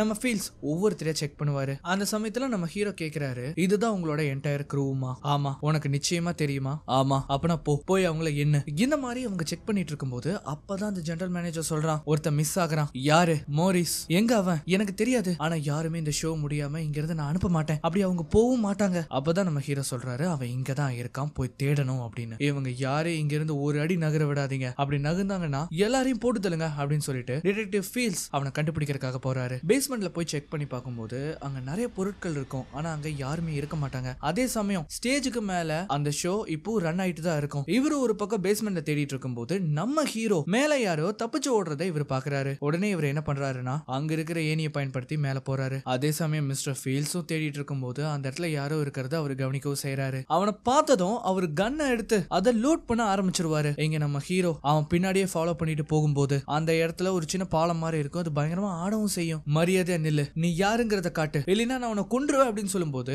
அவன் என்ன பண்றான்னா அங்க இருக்கிற ஒரு ஸ்கர்ட்டனை திறந்து விட்டுட்டு அந்த இடத்த விட்டு எஸ்கேப் ஆயிடுவான். நம்ம ஹீரோ மேல அந்த ஸ்கர்டன் பட்டதும் தவறுதலா அவரு கீழே விழுக போயிருவாரு. இந்த சமயத்துல அவர் எப்படியோ தப்பிச்சிருவாரு. ஆனா அவர் வச்சிருப்பாரு இல்லையா ஒரு பிஸ்டல், அது கீழே விழுந்து ஃபயர் ஆயிரும். இந்த பிஸ்டல் வெடிச்ச சத்தத்தை கேட்ட உடனே எல்லாருமே பதறி அடிச்சுட்டு ஓட ஆரம்பிக்கிறாங்க. அதே சமயம் மிஸ்டர் ஃபீல்ஸ் வந்து தேடி போயிருப்பாரு இல்லையா, அந்த இடத்துல இருக்கிறது ஒரு சின்ன பையன் தான். உடனே நம்ம ஹீரோ மிஸ்டர் ஃபீல்ஸ் கிட்ட இந்த மாதிரி நான் என்னோட பிஸ்டலை தொலைச்சிட்டேன், ஆனா நான் அவனை பார்த்தேன், அவன் இங்க இருந்து தப்பிக்கிறதுக்குள்ள நம்ம பிடிக்கணும் அப்படிங்கறது அவர் சொல்றாரு. அந்த மாதிரி அவனை தேடி போகும்போது அப்பதான் மிஸ்டர் ஃபீல்ஸ் அங்க இருக்கிற ஒருத்தங்க கிட்ட இங்க வேலை செய்யற க்ரூ மெம்பர்ஸ் எல்லாம் அவங்களோட திங்ஸை எங்க வைப்பாங்க அப்படிங்கறத அவர் கேட்டு தெரிஞ்சுக்கிறாரு. ஆக்சுவலி என்னன்னா கீழே வந்து ஒரு லாக்கர் இருக்கும், அங்கதான் இந்த க்ரூ மெம்பர்ஸ் எல்லாம் அவங்களோட திங்ஸை வந்து வைப்பாங்க. அந்த மாதிரி அவங்க அதை தேடும் போது ஒரு லாக்கர் மட்டும் வித்தியாசமா இருக்கும். அதை ஓபன் பண்ணி பார்த்தா அந்த இடத்துல ஒரு பாக்ஸ் இருக்கு, அதுக்குள்ள ஒரு இறகும் அப்புறம் வேற ஏதோ ஒரு விஷயம் இருக்கு. அது என்ன மீனோட சதையா அப்படின்னு கேட்கும்போது அப்பதான் மிஸ்டர் ஃபீல்ஸ் சொல்றாரு அது வெட்டப்பட்ட நாக்கு அப்படிங்கறத அவர் சொல்றாரு. அதுக்கு என்ன அர்த்தம் என்னன்னு பார்த்தா இதுவுமே நம்ம ஹீரோ எழுதின கதையில வர்ற மாதிரியே நடந்திருக்கு. இந்த சமயத்துல தான் ஜான் அந்த இடத்துக்கு வந்து இந்த மாதிரி ஒரு பெரிய ஆக்சிடென்ட் ஆயிருச்சு அப்படிங்கறத அவர் சொல்றாரு. என்னன்னு பார்த்தா நம்ம ஹீரோ தங்கி இருப்பாரு இல்லையா, அந்த இடமே தீ பிடிச்சு பத்தி எரியுது. அவர் இது நாள் வரைக்கும் எழுதின எல்லா ரெக்கார்ட்ஸ் எல்லா புக்ஸ் எல்லாமே அந்த நெருப்புல எரிஞ்சு சாம்பல் ஆகுது. அப்ப அந்த சமயத்துல அந்த இடத்துக்கு வந்த ஒரு ஃபயர் சர்வீஸ் மேன் அந்த ஜன்னல்கள் உடைக்கப்பட்டிருக்கு. எனக்கு தெரிஞ்சு இது ஒரு ஆக்சிடென்டா இருக்க வாய்ப்பே கிடையாது. எனக்கு புரியுது, நீங்க சொன்னது கரெக்ட் தான். அது மட்டும் இல்லாம உங்களோட ரெக்கார்ட் மட்டும் தான் எங்களால காப்பாற்ற முடிஞ்சது, மத்த எல்லாமே அந்த நெருப்புல பட்டு அழிஞ்சிருச்சு அப்படிங்கறத அவர் சொல்றாரு. சோ நம்ம எல்லாருக்குமே நல்லா தெரியும் இப்ப நம்ம ஹீரோக்கு தங்க இடம்னு ஒண்ணு இல்லவே இல்ல. இப்ப அதே சமயம் இங்க நம்ம ஹீரோயினை காட்டுறாங்க. அவங்க எப்படியோ கஷ்டப்பட்டு அந்த சவப்பட்டியில ஒரு சின்ன தொலைய போட்டு அது வழியா அவங்க கொஞ்ச நேரம் மூச்சு வாங்குவாங்க. ஆனா இத கவனிச்ச உடனே அந்த மர்ம கொலையாளி என்ன பண்றான்னா திரும்பவும் அந்த இடத்துல மண்ணை போட்டு அவங்கள ரொம்ப டைட்டா மூடுறான். நம்ம ஹீரோயினால இதை ஏத்துக்கவே முடியல. அவங்க இங்க இருந்து எப்படியாவது தப்பிக்கணும்னு நினைச்சு பயங்கரமா கதறாங்க. அண்ட் அவங்க இப்போ பூமிக்குள்ள புதைக்கப்பட்டிருக்காங்க அப்படிங்கறது நமக்கு நல்லாவே தெரியுது. மிஸ்டர் ஃபீல்ஸ் அவரோட இன்வெஸ்டிகேஷனை அவர் மேற்கொண்டு இருக்கும்போது அவரோட வீட்டோட கதவை யாரோ தட்டுறாங்க. இவரும் சந்தேகப்பட்டு கதவு திறந்து பார்க்கும்போது அப்பதான் தெரியுது அந்த இடத்துக்கு வந்திருக்கிறது நம்ம ஹீரோ. இதுக்காக கையில பிஸ்டல் எல்லாம் எடுத்துட்டு போயிருப்பாரு. மிஸ்டர் பூ இங்க என்ன பண்றீங்க? எனக்கு இப்ப தங்க வீடு இல்லைங்கிறது உங்களுக்கு தெரியும் நான் நம்புறேன். ஆமா, இதுக்கு மேல நான் ஏதாவது சொல்லணுமா? இல்ல என்ன மன்னிச்சிருங்க, வாங்க உள்ள வாங்க. ஆக்சுவலி இப்ப என்ன பிரச்சனைனா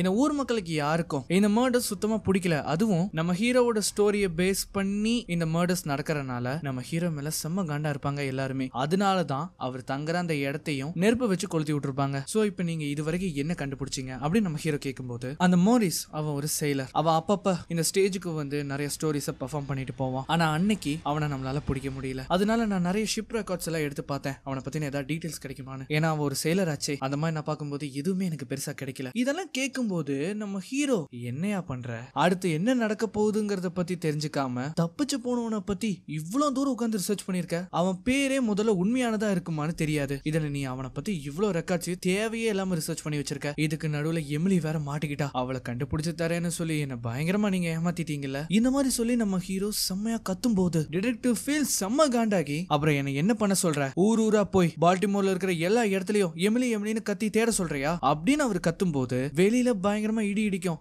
அந்த இடத்துல அந்த சீரியல் கில்லர் இருப்பான். ஆக்சுவலி நம்ம ஃபீல்ஸுமே ரொம்ப கத்தி பேசிட்டாரு இல்லையா, அதனால அவரே கொஞ்சம் சங்கடப்படுறாரு. என்ன பேசுறதுன்னு தெரியாம ரெண்டு பேருமே முடிச்சிட்டு இருக்கும் போது சரி இங்க பாருங்க அதை விடுங்க, இப்ப நம்ம திரும்பவும் அந்த செயலர் கிட்ட இருந்தே ஆரம்பிப்போம். நீங்க அந்த செயலரை பத்தி ஏதாச்சும் ஸ்டோரிஸ் எழுதி இருக்கீங்களா? நல்லா யோசிச்சு பாருங்க. இல்ல நான் எதுவுமே எழுதுனது இல்ல. அப்பதான் நம்ம ஹீரோ நீங்க அந்த ஷிப்பை வந்து கான்டாக்ட் பண்ணி பேசுனீங்களா? ஆமா நான் பேசினேன். அந்த மோரிஸ் அவனுக்கு ஒரு ஃபேமிலி பேக்ரவுண்ட் இருக்கு, அவன் பிரான்ஸை சேர்ந்தவன். அப்பதான் நம்ம ஹீரோ நல்லா யோசிச்சு அந்த ஷிப்போட பேர் என்ன, ஃபார்ச்சுனேட்டோ. அப்பதான் நம்ம ஹீரோ சொல்றாரு The 1000 Injuries of Fortunato. நான் இதை எழுதி இருக்கேன், எனக்கு புரியல. அந்த ஸ்டோரி ஒரு ரிவெஞ்ச பேஸ் பண்ணி எழுதப்பட்டது. அதுல அவன் பழி வாங்கறதுக்காக அவனை கொலை பண்ணி இட்டாலியில இருக்கிற பேலசோல அவன் மறைச்சு வச்சான். ஆனா பால்டிமோர்ல அந்த பேலசோஸ் எல்லாம் கிடையவே கிடையாது.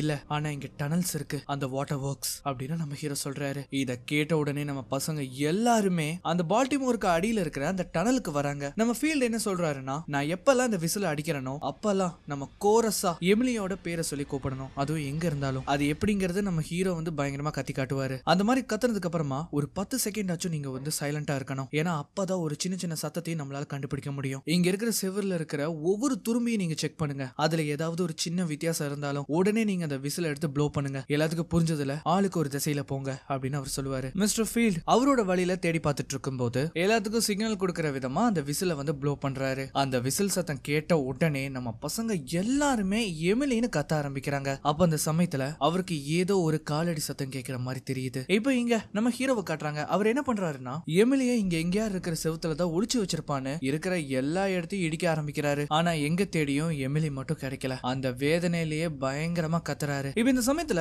பயங்கரமா விசில் சத்தம் கேக்குது. அதாவது ஒரு டைம் இல்ல, நிறைய டைம் கேக்குது. அப்பனா அவங்க ஏதோ ஒரு விஷயத்தை கண்டுபிடிச்சிருக்காங்க. டிடெக்டிவ் ஃபீல்ட்ஸ் அங்க வந்த உடனே ஜான் என்ன சொல்றான்னா, இதோட கலரும் பாருங்க, ரெண்டு வித்தியாசம் இருக்கு. இத பார்த்த உடனே அந்த கோடாரியை வாங்கி அவரே என்ன பண்றாருன்னா அதை உடைக்க ஆரம்பிக்கிறாரு. இந்த சமயத்துல அந்த இடத்துக்கு வந்து நம்ம ஹீரோவும் அவருக்கு உதவி பண்ணும்போது அவர் ஏதோ ஒரு விஷயத்தை கண்டுபிடிச்சிருவாரு. என்னன்னு பார்த்தா உள்ள ஒரு பொண்ணு இருக்கா. அது எமிலியா இருக்கிறதுக்கு வாய்ப்பு இருக்கு. பக்கத்துல அந்த சீரியல் கில்லருமே இருக்கான். நீங்க தோண்டிட்டே இருங்க அப்படின்னு சொல்லிட்டு அவர் வேகமா ஓட ஆரம்பிக்கிறாரு. அந்த மர்ம கொலையாளியும் அந்த பொண்ணை அங்கேயே போட்டுட்டு அங்கிருந்து அவன் தப்பிக்க தான் பாக்குறான். இந்த மாதிரி அவன் தப்பிச்சு ஓடும்போது மிஸ்டர் ஃபீல்ட்ஸ் அவனை பாத்துருவாரு. அவனை பிடிக்கிறதுக்காக கன் எடுத்து ஷூட் பண்ணுவாரு. ஆனா அது ஜஸ்ட் மிஸ்ல அவன் தப்பிச்சிருவான். அவன் என்ன பண்றான்னா, அங்க இருக்கிற ஒரு படிக்கட்டு மேல ஏறி அந்த இடத்தை விட்டே அவன் தப்பிச்சிருவான். பின்னாடி வந்த நம்ம ஃபீல்ட் மேல ஏறி பாப்பாரு. ஆனா திடீர்னு அந்த இடத்துக்கு ஒரு குதிரை வண்டி வந்துரும். ஜஸ்ட் மிஸ்ல அவரும் உயிர் தப்பிப்பாரு. ஆனா அவரால அந்த கொலைகாரனை பிடிக்கவே முடியல. இப்ப இந்த சமயத்துல நம்ம ஹீரோ அந்த செவுத்துக்கு நடுவுல மாட்டிட்டு இருந்த பொண்ணை வந்து கண்டுபிடிச்சிருவாரு. உடனே அவங்க எல்லாரும் என்ன பண்றாங்கன்னா, கஷ்டப்பட்டு அவளை வெளியில கொண்டு வராங்க. ஆனா அவளை பார்த்த உடனே நம்ம ஹீரோக்கு தூக்கி வாரி போட்டுரும். என்னன்னு பார்த்தா அது அவளே கிடையாது. ஆக்சுவலி அது ஒரு பொண்ணே கிடையாது, அது ஒரு ஆம்பளை. அந்த ஆளோட வாய் தெக்கப்பட்ட நிலைமையில இருக்கும். கையில ஒரு லெட்டருமே இருக்கும். ஆக்சுவலி அந்த லெட்டர்ல பெருசா எதுவும் போட்டிருக்காது. இவங்க ஆல்ரெடி என்ன பண்ண போறாங்கிறத அவன் முன்கூட்டியே கணிச்சுதான் எழுதி வச்சிருப்பான். நம்ம டிடெக்டிவ் ஃபீல்ட்ஸ் அந்த இறந்து போன உடல்ல ஏதோ ஒரு விஷயத்தை கண்டுபிடிக்கிறாரு. உடனே இவங்க 3 பேர் என்ன பண்றாங்கன்னா, அந்த பணத்தை திருப்பி போடும்போது அவனோட முதுகுல ஒரு காயத்தை அவன் போட்டிருக்கான். அது லிட்டரலி ஒரு சிம்பிள் மாதிரி இருக்கும். சோ அது என்ன சிம்பிள் அப்படிங்கறத இவங்களால கண்டுபிடிக்கவே முடியல. மிஸ்டர் ஃபீல்ட்ஸ் இதை போட்டு மண்டையை பிச்சுக்கும் போது அப்பதான் நம்ம ஹீரோ சொல்றாரு, இது வந்து இந்த லாட்டிடியூட குறிக்கிற சிம்பிள். மிஸ்டர் ஃபீல்ட்ஸ்க்கு ஒண்ணுமே புரியல. ஆக்சுவலி ஆர்மில கூட இத பத்தின பேசிக்ஸ் வந்து சொல்லி கொடுப்பாங்க. இது ஒரு மேப்கான சிம்பிள் தான். அண்ட் இந்த சமயத்துல அவனோட வாய் தெக்கப்பட்டிருக்கும் இல்லையா, அதுக்குள்ள ஏதோ ஒண்ணு இருக்கிறத அவர் கண்டுபிடிக்கிறாரு. உடனே அந்த தெக்கப்பட்ட வாயை ரிலீஸ் பண்ணும்போது அதுக்குள்ள ஒரு பாக்கெட் வாட்ச் இருக்கும். இவங்க இதுக்கு முன்னாடி வெட்டப்பட்ட ஒரு நாக்க கண்டுபிடிச்சிருப்பாங்கல்ல, அது வேற யாரோடது இல்ல, இவனோடது தான். இது என்னன்னு இவங்க 2 பேத்துக்கு ஒண்ணுமே புரியாது. அப்பதான் நம்ம ஹீரோ சொல்றாரு, அது லாங்கிடியூட். ஒரு பெண்ணும் பேப்பரும் கொடுங்க, அவன் நமக்கு லொகேஷனை கொடுத்திருக்கான். சோ இதை எடுத்த உடனே இவங்க என்ன பண்றாங்கன்னா, வேகமா மிஸ்டர் சார்லஸ் இருக்காரு இல்லையா, அவரோட வீட்டுக்கு போறாங்க. அவரும் என்ன ஆச்சு அப்படின்னு கேட்கும்போது, எங்களுக்கு உங்களோட நேவிகேஷனல் மேப் வேணும். ஆனா எதுக்கு? அவன் எமிலி இருக்கிற லொகேஷனை நமக்கு கொடுத்திருக்கான். தயவு செஞ்சு எங்களுக்கு உதவி பண்ணுங்க அப்படின்னு சொல்லி எல்லாருமே உள்ள வராங்க. அந்த வாட்சை பார்த்ததுக்கு அப்புறமா தான் தெரியுது அது என்னோட வாட்ச் தான். ஆனா நான் அதை தொலைச்சிட்டேன்னு நினைச்சேன். அந்த கில்லர் தான் இதை விட்டானா? ஆமா, இது லாங்கிடியூட், அப்புறம் இதுதான் அந்த லாட்டிடியூட். ரொம்ப அருமையான வேலை பண்ணீங்க அப்படின்னு சொல்லி அவர் அந்த மேப் எடுக்க போறாரு. அப்பதான் நம்ம ஃபீல்ட்ஸ் என்ன சொல்றாருன்னா, என்ன மன்னிச்சிருங்க, எனக்கு இந்த நேவிகேஷனல் டெக்னிக்ஸ் பத்தி எல்லாம் ஒண்ணுமே தெரியாது. ஆக்சுவலி இந்த நேவிகேஷன் மேப்பை பத்தி நல்லா தெரிஞ்சது மிஸ்டர் சார்லஸ்க்கு மட்டும்தான். நம்ம ஹீரோவை அவருக்கு சுத்தமா பிடிக்காது. ஆனா இந்த சமயத்துல வேற வழி இல்ல. 2 பேரும் சேர்ந்து இதுல வேலை செஞ்சாதான் அந்த லொகேஷனை இவங்களால கண்டுபிடிக்கவே முடியும். ஆனா இதை பொறுத்த வரைக்கும் அந்த 4 பேருமே அதுக்கு ஹெல்ப் பண்ணி பயங்கரமா வேலை செய்யறாங்க அந்த லொகேஷனை கண்டுபிடிக்கிறதுக்காக. சோ அந்த மாதிரி இவங்க எல்லாத்தையும் மர்ஜ் பண்ணி ஃபைனலா ஒரு லொகேஷன் கண்டுபிடிப்பாங்க பாருங்க. அது என்ன இடம்னா வெஸ்ட் இண்டீஸ். கண்டிப்பா அவனால எமிலிய அவ்வளவு தூரத்துக்கு டிரான்ஸ்போர்ட் பண்ணி இருக்கவே முடியாது. அதுவும் வெஸ்ட் இண்டீஸ்ல கரெக்டா எந்த இடம்னா எஸ்டி கிராக்ஸ். இதுக்கு வாய்ப்பே இல்ல. வெஸ்ட் இண்டீஸ்க்கு போறதுங்கிறது 2 வார பயணம். அப்பதான் நம்ம ஹீரோ ஒரு விஷயத்த சொல்லுவாரு, அது வந்து ஒரு ஐலாண்ட் கிடையாது, அது ஹோலி கிராஸ். அது ஹோலி கிராஸ் அப்படின்னு சொல்லி அங்கிருந்து வேகமா ஓடுறாரு. சார்லஸ் என்ன சொல்றாருன்னா, ஹோலி கிராஸ் சர்ச், அது நம்ம ஊர்ல இருக்கிற சர்ச் ஆச்சே. உடனே இவங்க எல்லாருமே என்ன பண்றாங்கன்னா, வேகமா அந்த சர்ச் நோக்கி அவங்க போறாங்க. அப்படி அவங்க வராங்க இல்லையா, இதுதான் அந்த சர்ச். அந்த சர்ச்சோட கதவு லாக் ஆயிருக்கும். உடனே நம்ம டிடெக்டிவ் ஃபீல்ட் என்ன சொல்றாருன்னா, எல்லாரையும் அந்த சர்ச்சை சுத்தி பார்க்க சொல்றாரு. நம்ம ஹீரோ ஒரு பக்கம் அந்த பேக் சைடு டோரை ஓபன் பண்ண ட்ரை பண்ணா அது ஓபனே ஆகாது. எல்லாருமே வந்து அங்க இருக்கிற டோர்ஸ் எல்லாம் ஓபன் பண்ண ட்ரை பண்ணுவாங்க, ஆனா எதுவுமே ஓபன் ஆகாது. இந்த சமயத்துல தான் நம்ம ஆபீசர் ஜான் இருக்காரு இல்லையா, அவர் ஏதோ ஒரு விஷயத்தை நோட்டீஸ் பண்றாரு. அதாவது மேல இருந்து சுண்ணாம்பு துகள்கள் கீழே விழுந்திருக்கும். என்னன்னு மேல பார்த்தா அந்த இடத்துல அந்த சீரியல் கில்லர் இருக்கான். உடனே கன்னை எடுத்து அவனை ஷூட் பண்ணலாம் அப்படின்னு ட்ரை பண்ணும்போது அவன் என்ன பண்றான்னா, கத்தியை எடுத்து அவனோட கழுத்தை வெட்டி அந்த இடத்தை விட்டு தப்பிக்கிறான். இவரோட கன் ஷாட் ஷூட் சத்தம் கேட்ட உடனே எல்லாருமே அந்த இடத்துக்கு வராங்க. மிஸ்டர் ஃபீல்ட் அந்த இடத்துக்கு வந்த உடனே அவரோட கோட்டை பயன்படுத்தி அந்த ரத்தத்தை பிளாக் பண்ண ட்ரை பண்றாரு. ஆனா இந்த சமயத்துல என்ன ஆகுதுன்னா அந்த கொலைகாரன் மிஸ்டர் ஃபீல்டையும் ஷூட் பண்ணிடுவான். அவன் அங்கதான் இருக்கா, எல்லாரும் வாங்க அப்படின்னு சொல்லும்போது அவன் என்ன பண்றான்னா அந்த கருப்பு குதிரை மேல ஏறி அந்த இடத்தை விட்டு தப்பிக்க பாக்குறான். இதை பார்த்த உடனே நம்ம ஹீரோ என்ன பண்றாருன்னா குதிரை எடுத்துட்டு அந்த இடத்துக்கு வரும்போது ஃபீல்ட் என்ன சொல்றாருன்னா, போங்க மிஸ்டர் போ, தயவு செஞ்சு போங்க, அவனை கண்டுபிடிங்க, எக்காரணத்து கொண்டு அவனை விட்டுறாதீங்க, தயவு செஞ்சு போங்க அப்படின்னு அவர் கத்துறாரு. அந்த இடத்தை விட்டு அவனும் வேகமா தப்பிக்கிறான். பின்னாடியே நம்ம ஹீரோ துரத்திக்கிட்டு வேகமா வராரு. ரெண்டு பேருமே விட்டு கொடுக்குற மாதிரி தெரியல. நம்ம ஹீரோ என்ன பண்றாருன்னா கன்னை எடுத்து அவனை ஷூட் பண்றாரு. ஆனா ஒவ்வொரு தடவையும் அவன் மிஸ் ஆகுறான். ஆனா ஒரு கட்டத்துல அவன் இவரை நோக்கி ஷூட் பண்ண நூலில நம்ம ஹீரோ தப்பிப்பாரு. அவரோட குதிரை அங்க இருந்து போயிரும். அவனும் அந்த இடத்தை விட்டு தப்பிச்சிருவான். நம்ம ஹீரோவால அவனை கண்டுபிடிக்கவே முடியல, அவனை பிடிக்கவே முடியல. மிஸ்டர் ஃபீல்ட் என்ன பண்றாருன்னா அங்க இருக்கிற கிரேவியார்ட செக் பண்ணி பார்க்கும்போது அங்க எமிலி ஹாமில்டன் அப்படின்னு போட்டு அவங்களோட கல்லறை அங்க இருக்கிற மாதிரி செட் பண்ணிட்டு போயிருப்பான். நம்ம ஹீரோ வெறுங்கையை வீசிட்டு அந்த இடத்துக்கு வரும்போது மிஸ்டர் சார்லஸ் அங்க வருவாரு. என்னாச்சு, நான் அவனை விட்டுட்டேன், என் குதிரையும் காணாம போயிருச்சு. சரி ஃபீல்ட்ஸ்க்கு என்னாச்சு, அவருக்கு தோள்பட்டியில குண்டடி விழுந்திருக்கு. சரி அதை விட இப்போ உனக்கு என்னாச்சு, இன்னும் 3 மணி நேரத்துல அந்த பேப்பர் பிரஸுக்கு போகும். அங்க ஒரு எம்டி கிரேவ் இருந்தது, அதுல எமிலியோட பேருமே இருந்தது. அதுதான் அவன் நமக்கு கொடுத்த கடைசி க்ளூ. அதனாலதான் அவன் நம்மள இங்க வரவே வச்சிருக்கான். என்ன மன்னிச்சிரு மிஸ்டர் போ, இது எல்லாமே என்னோட தப்பு தான். நான் அந்த பால் செரிமனியை மட்டும் நடத்தாம இருந்திருந்தேன்னா இந்த பிரச்சனையே இருந்திருக்காது. இங்க பாருங்க சார்லஸ், இதுல உங்க தப்பு எதுவுமே இல்ல, எல்லாமே அது என்னோட தப்பு தான். அவன் கொலை பண்றதே என் ஸ்டோரிஸை வச்சுதான். நீங்க தயவு செஞ்சு ஃபீல்ட கூட்டிட்டு நேரா டாக்டர் கிளைமன்ஸ் கிட்ட கூட்டிட்டு போங்க. எனக்கு இன்னும் கடைசியா ஒரே ஒரு ஸ்டோரி எழுத வேண்டியது இருக்கு, அதை போய் நான் முடிக்கிறேன். அந்த மாதிரி சொல்லும்போது சார்லஸ் என்ன பண்றாருன்னா அவரோட குதிரையை தராரு. நம்ம ஹீரோ அது மேல ஏறி உட்கார்ந்த உடனே இங்க பாரு எட்கர், ஆனா இன்னைக்கு பொறுத்த வரைக்கும் அவ உயிரோட தான் இருக்கா. நம்ம ஹீரோவும் அதை கேட்டுட்டு அங்கிருந்து கிளம்புறாரு. இப்ப அப்படியே கட் பண்ணா இங்க நம்ம மிஸ்டர் ஃபீல்ட்ஸ் வந்து காட்டுவாங்க. அவருக்கு பயங்கரமா தோள்பட்டியில குண்டடி பட்டிருக்கும். அதை எடுக்கிறதுக்கு டாக்டர் கிளமன்ஸ் படாத பாடுபடுவாரு. ஏன்னா ஃபீல்ட்ஸ் ஒத்தளிக்கவே மாட்டேங்கிறாரு. அவர் இப்பவும் என்ன விடுங்க, நான் போய் அந்த கொலைகாரனை கண்டுபிடிச்சே ஆகணும், தயவு செஞ்சு விடுங்கன்னு கத்துறாரு. அப்பதான் டாக்டர் கிளமன்ஸ் என்ன பண்ணுவாருன்னா ஒரு மேக்னெட்டை வச்சு அந்த புல்லட் எங்க இருக்குது அப்படிங்கறத கண்டுபிடிக்கிறாரு. அது கரெக்டா எங்க இருக்குதுன்னு கண்டுபிடிச்ச உடனே ஒரு கத்தியை எடுத்து அவரோட நெஞ்ச பொளந்து அந்த புல்லட்டை வந்து வெளியில எடுக்கிறாரு. நம்ம ஃபீல்ஸால இதை தாங்கவே முடியாது. இப்ப அதே சமயம் இந்த பக்கம் நம்ம ஹீரோ பிரஸ்ல உட்கார்ந்து அவரோட கதை எழுத ஸ்டார்ட் பண்றாரு. அவர் எழுதுறாரு எழுதிக்கிட்டே இருக்காரு. அதுவும் யார பத்தினா நம்ம ஹீரோயின் எமிலியை பத்தி. அதாவது நம்ம எமிலி இருக்காங்க இல்லையா, அவங்க அந்த கஃபின் பாக்ஸை ஸ்கிராச் பண்ணிட்டே இருக்கும்போது ஒரு கட்டத்துல அந்த மரம் வீக்கா இருக்கிறத கண்டுபிடிச்சு அதை ஓங்கி அடிப்பாங்க பாருங்க, அது உடைஞ்சு அதை விட்டு அவங்க வெளியில வராங்க. இதுதான் சான்ஸ் அப்படின்னு அவங்க தப்பிக்க பார்க்கும்போது அந்த நேரத்துல அந்த கொலைகாரன் அவங்கள அந்த இடத்துல மயக்கப்படுத்துறான். சோ அதுக்கப்புறம் இன்னும் 2-3 வரிகளை எழுதுனதோட அந்த கதைய மொத்தமா நம்ம ஹீரோ வந்து இங்க முடிக்கிறாரு. அத ஐவன் கிட்ட கொடுக்கவும் செய்யறாரு. அத அவன் படிச்சு பார்த்த உடனே அவனுக்கு தூக்கி வாரி போடுது. மிஸ்டர் போ, தயவு செஞ்சு இது வேணாம். அப்படி அவர் என்ன எழுதியிருப்பாருன்னா தான் காதலியோட உயிரை காப்பாத்துறதுக்காக அவரோட உயிரை அவர் தியாகம் பண்றதா அவர் எழுதியிருப்பாரு. அப்படி அவரோட உயிரை கொடுத்து அவங்கள காப்பாத்துற மாதிரி அதுல போட்டிருக்கோம். இங்க பாரு, அதை போய் பிரிண்ட் பண்ணு. ஆனா சார், தயவு செஞ்சு அதை போய் பிரிண்ட் பண்ணு. இந்த சமயத்துல நம்ம மேடக்ஸும் அந்த இடத்துக்கு வருவாரு. அவரும் படிச்சு பாக்குறாரு. அதாவது கடைசி நேரத்துல மிஸ்டர் போ விஷத்தை குடிச்சு அவளுக்காக உயிரை தியாகம் பண்ற மாதிரி அவர் எழுதியிருப்பாரு. இதை தயவு செஞ்சு பிரிண்ட் பண்ணிருங்க அப்படின்னு சொல்லிட்டு அவர் அந்த இடத்தை விட்டே கிளம்புறாரு. இப்ப அப்படியே அங்கிருந்து நேரா மிஸ்டர் ஃபீல்ட்ஸ் வந்து காட்டுறாங்க. அவர் இவ்வளவு நேரம் மயக்கத்துல இருந்திருப்பாரு. இப்பதான் அவருக்கு முழிப்பே வருது. அவரால் லிட்டரலி சுத்தமா முடியல. ஏன்னா அந்த இடத்துல பயங்கரமா அவருக்கு வலி ஏற்படுது. நம்ம ஹீரோ என்ன பண்றாருன்னா நேரா அந்த சர்ச்சுக்கு போய் எமிலியோட எம்டி கலர் ஒண்ணு இருந்திருக்கும் இல்லையா, அதுல அந்த சிலுவையை பதிச்சு வச்சிருப்பானுங்களே, அதை தூக்கி எறிஞ்சிட்டு அந்த இடத்தை விட்டு கிளம்பி நேரா மிஸ்டர் ஃபீல்ட்ஸோட வீட்டுக்கு வராரு. அங்க வந்து பார்த்தா ஃபீல்ட்ஸோட மெய்டு இருப்பாங்க. என்ன மன்னிச்சிருங்க மிஸ்டர் போ, நான் உங்களுக்காகவும் ஃபீல்ட்ஸ்க்காகவும் தான் வெயிட் பண்ணிட்டு இருந்தேன். இப்ப என்ன நேரம், இப்ப மணி 6 ஆகுது. இந்தாங்க உங்களுக்கான பேப்பர். ஆக்சுவலி எலெக்ஷன் பக்கம் வர்றதுனால அவங்களால அவ்வளவு பேப்பர்ஸ் பிரிண்ட் பண்ண முடியல. அதுக்கப்புறம் மிஸ்டர் போ உங்ககிட்ட இன்னொன்னு காட்டணும்னு இருந்தேன் அப்படின்னு சொல்லி அவங்க வந்து ஒரு லெட்டர் எடுத்து காட்டுறாங்க. அதுல என்ன போட்டிருக்குன்னா, மிஸ்டர் போ, இது ஒரு பயங்கரமான மாஸ்டர் பீஸ். நீங்க கொடுத்த கிஃப்ட்ஸ்லயே இதுதான் வர்த்தியான ஒண்ணு. அப்பதான் நம்ம ஹீரோ கேக்குறாரு, இது எப்போ உனக்கு கிடைச்சது? எனக்கு சரியா தெரியல, ஆனா பேப்பர் வரதுக்கு முன்னாடி இது அங்க கடந்தது. உனக்கு எப்படி அது தெரியும்? நேத்து மழை பெஞ்சது. அந்த லெட்டர்லயும் பாருங்களேன், இங்க் லைட்டா செதறி இருக்கும். ஆனா இந்த நியூஸ் பேப்பர் ஃப்ரெஷ்ஷா இருக்கு. அப்படின்னா அது இப்ப வந்தது. ஆனா எனக்கு என்னன்னே புரியலையே. இந்த லெட்டர் இன்னைக்கு வந்த நியூஸ் பேப்பருக்கான ஒரு ரெஸ்பான்ஸ் லெட்டர் தான் இது. இவன் இந்த நியூஸ் பேப்பர் வர்றதுக்கு முன்னாடியே இந்த லெட்டரை எனக்கு கொடுத்திருக்கான். அப்பனா அவனுக்கு என்னோட கதை முன்னாடியே தெரிஞ்சிருக்கு. இது ரிலீஸ் ஆகிறதுக்கு முன்னாடியே அவன் அதை படிச்சிருக்கான். அந்த மாதிரி சொல்லிட்டு அவர் என்ன பண்றாருன்னா அந்த லெட்டரை கசக்கிட்டு அங்கிருந்து வேகமா கிளம்புறாரு. ஆனா எங்க போறாருன்னு தான் தெரியல. இப்ப அதே சமயம் இங்க மிஸ்டர் ஃபீல்ஸ் அவரோட கண்ணை வந்து தேடுறாரு. எங்க தெரியுமே அதை காணோம். அந்த மாதிரி அவரு கண்ணா பின்னான்னு தேடும் போது அங்க இருக்கிற எல்லா பொருட்களையும் தட்டி விட்டுருவாரு. ஒரு இங்க் பாட்டிலுமே கீழே விழுந்துரும். இந்த மாதிரி எல்லாத்தையும் கலைச்சு போட்டு அவர் தேடிட்டு இருக்கும் போது அப்பதான் ஒரு விஷயத்த அவர் நோட்டீஸ் பண்றாரு. என்னன்னா அந்த இங்க் இருக்கு இல்லையா, அது எல்லாமே அங்க இருக்கிற மேக்னெட்டுக்கு அது அட்ராக்ட் ஆகுது. உடனே இவர் அவரோட தலைமுடிய பிச்சு அந்த மேக்னெட்ல வச்சு பார்க்கும்போது அது அட்ராக்ட் ஆகுது. அந்த மாதிரி அதை உன்னிப்பா கவனிக்கும் போதுதான் தெரியுது அது பிரிண்டிங் இங்க்னு. ஆக்சுவலி அவர் என்ன சொல்றாருன்னா, பொதுவா இந்த பிரிண்டிங் இங்க் எல்லாமே மேக்னெட்ஸ்க்கு அட்ராக்ட் ஆகும். அப்படின்னா இது அந்த பேட்ரியாட், அந்த பிரஸ் கம்பெனி அப்படின்னு சொல்லிட்டு அவர் அங்கிருந்து வேகமா கிளம்புறாரு. கட் பண்ணா இங்க அந்த பிரஸ் கம்பெனியை காட்டுறாங்க. நம்ம ஹீரோவும் அங்கதான் வந்திருக்காரு. உள்ள வந்த உடனே கண்ணை நீட்டி, எங்க பாரு மேடக்ஸ், அவ எங்க இருக்காங்கறத மரியாதையா சொல்லு அப்படின்னு அவர் மிரட்டுறாரு. ஆனா அவர்கிட்ட இருந்த எந்த ஒரு ரெஸ்பான்ஸும் இல்ல. சொல்லு, அவ எங்க இருக்கா சொல்லு அப்படின்னு சொல்லி அந்த லைட் ஆன் பண்ணும்போது தான் தெரியுது மேடக்ஸ் அந்த இடத்துல இறந்து கிடக்குறாரு. அந்த இடத்துல ஒரு லெட்டருமே இருக்கும். அதுல உங்களை வரவேற்கிறேன் அப்படின்னு போட்டிருக்கோம்.